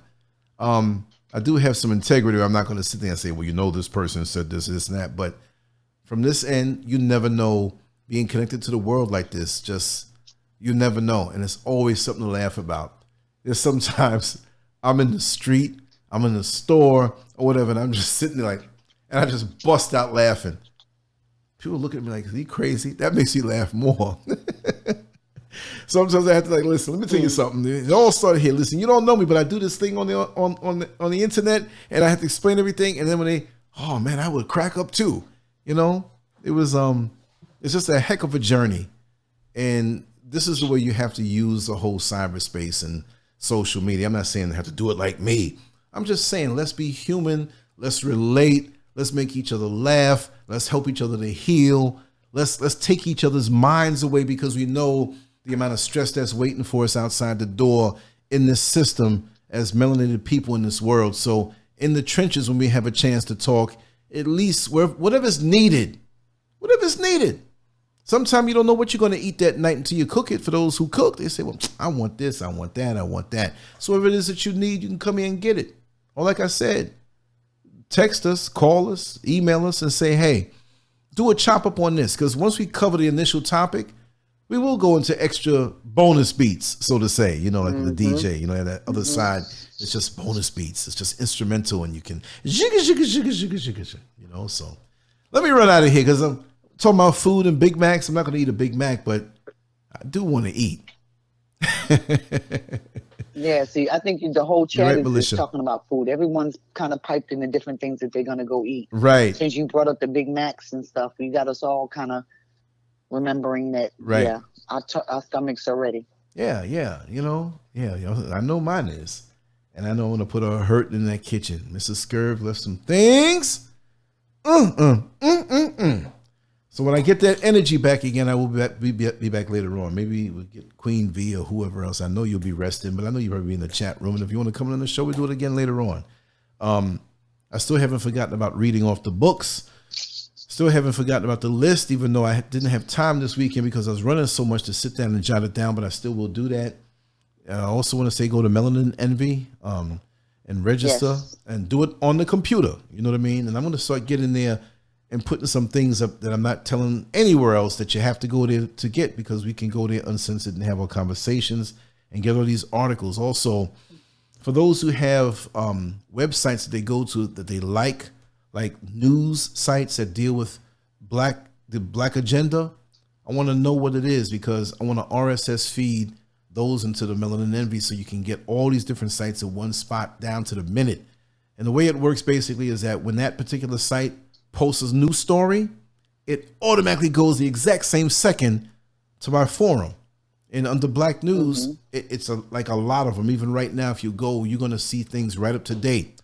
So I'm trying to get hundreds of these websites there, so you don't have to go and type in this or type in that. And sometimes there are websites that you go to that you forget about. Say, hey, I ain't been there in a long time. I missed this.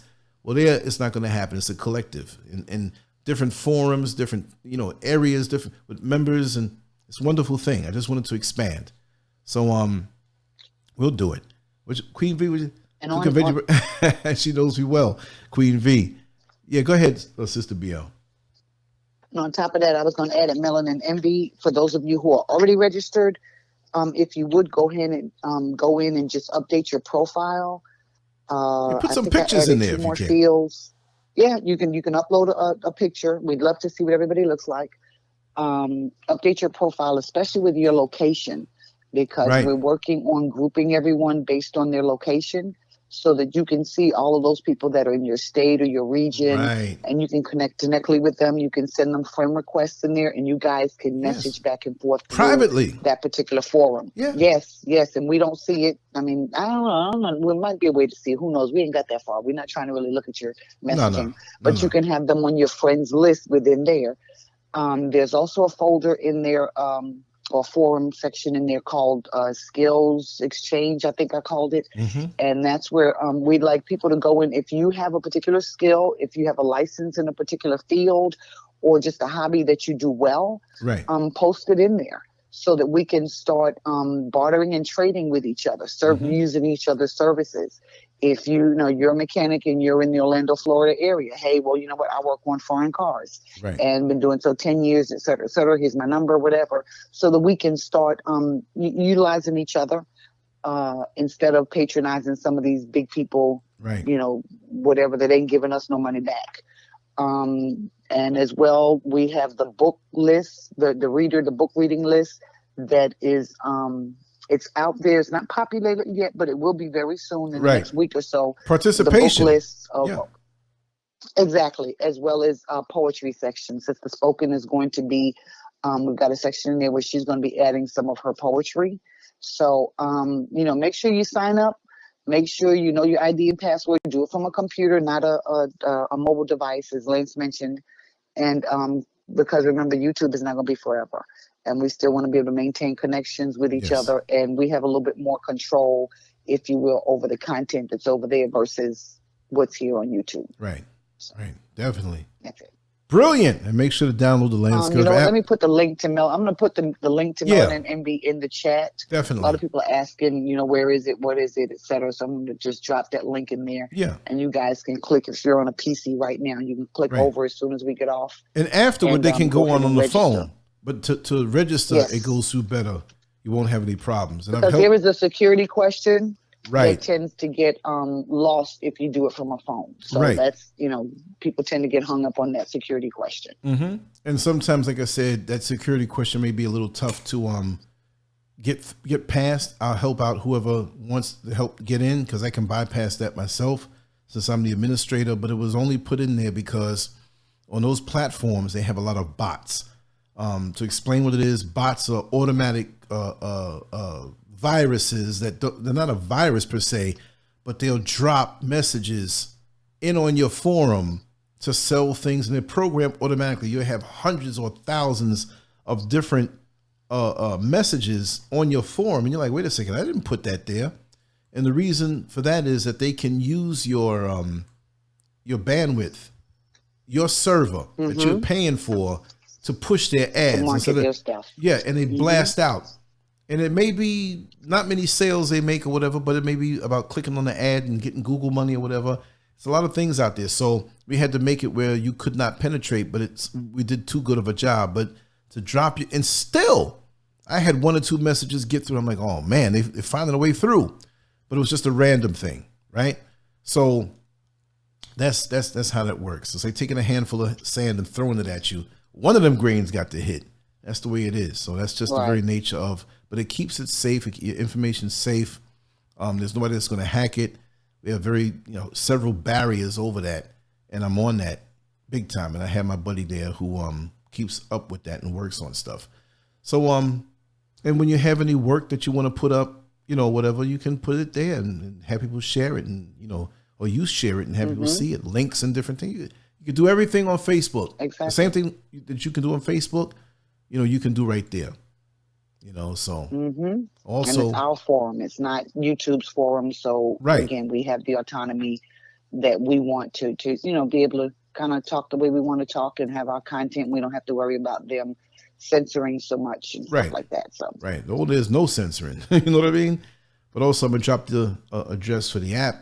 It's free, and when you download the app to your phone, you can check out the videos without having to go to YouTube and punch anything in. You know what I mean? So, oh wow, they're stopping me from dropping the whole link. Just got to refresh here. But yes, other than that, I'm ready to hit the kitchen.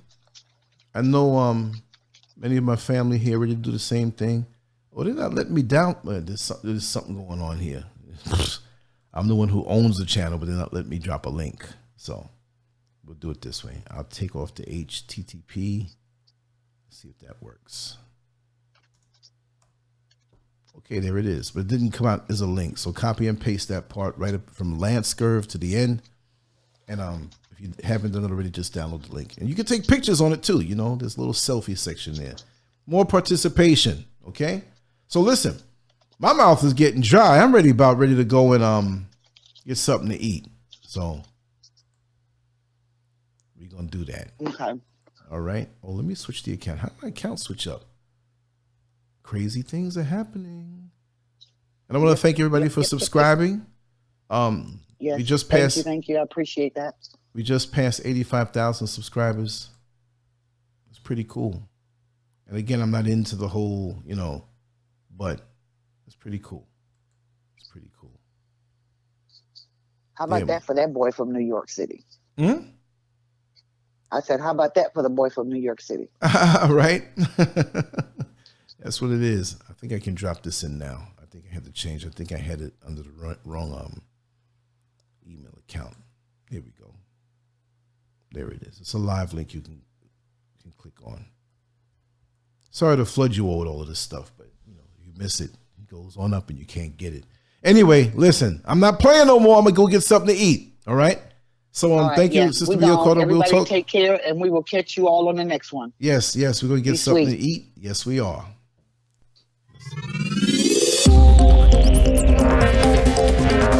Sounds like something off a news channel. This is a new Lance Curve update today in Palestine.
Why are we called Negroes?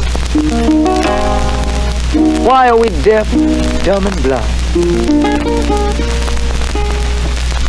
Why is everybody making progress, yet we seem to be lagging so far behind?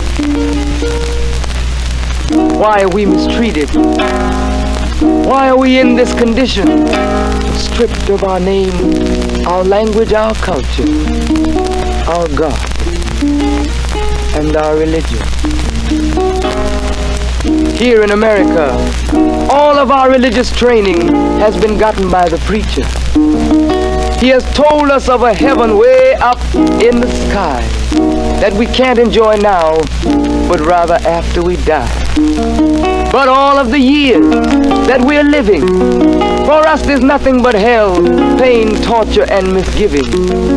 Yet the Bible speaks of a heaven filled with material luxury, which the white man and the preacher has right here, so we see.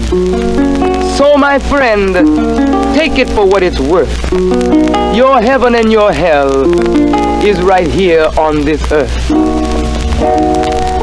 So let's check back into history, which rewards all research and tells us plainly that before the white man gained entry to the East, he was living in the caves of Europe, a ravenous beast, eating juniper roots and eating flesh raw, till God sent Moses to civilize him and teach him the law. Then, following Marco Polo, an explorer, he gained entry into Asia and Africa. From China, he took silk and gunpowder. From India, he took jute, manganese, and rubber. He raped Africa of her diamonds and her gold. From the Mideast, he took barrels of oil untold, raping, robbing, and murdering everything in his path. The whole black world has tasted of the white man's wrath. So, my friend, it's not hard to tell. A white man's heaven is a black man's hell.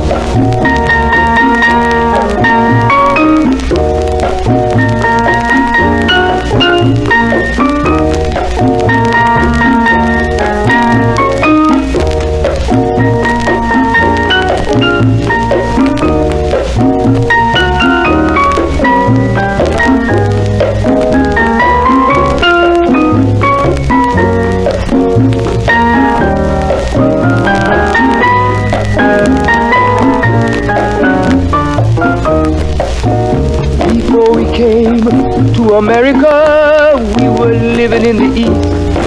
By the Nile River, we were living in luxury, enjoying freedom, justice, and equality.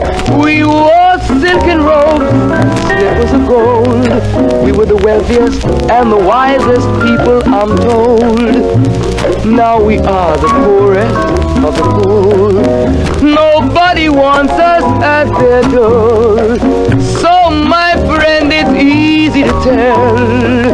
White man heaven is black man hell.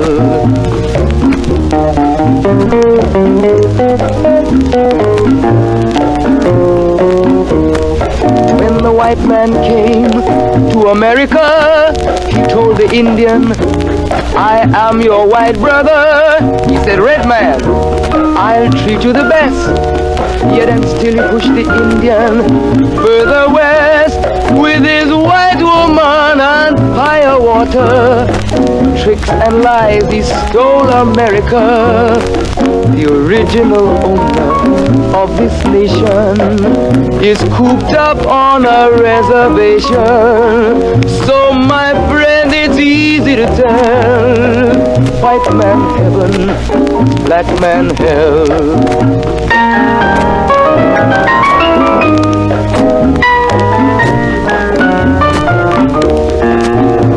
He needed someone to work the land. His back was too weak.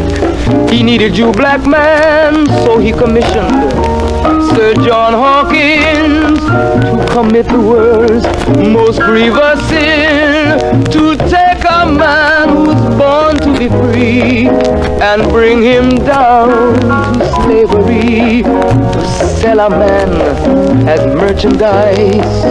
On his body put a price. Oh, my friend, it's easy to tell. White man heaven is a black man hell.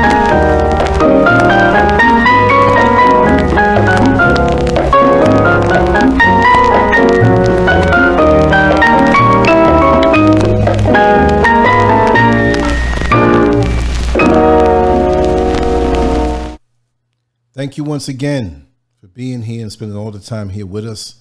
We will come back tonight. I'm going to probably rest a little bit, take a little walk, take a little nap, whatever it is. And we're going to chop it up. Maybe I can get Queen V to come on with me tonight, you know. But it's been real good. And share the link, especially WhatsApp. They can kind of hold us back on Facebook and Google.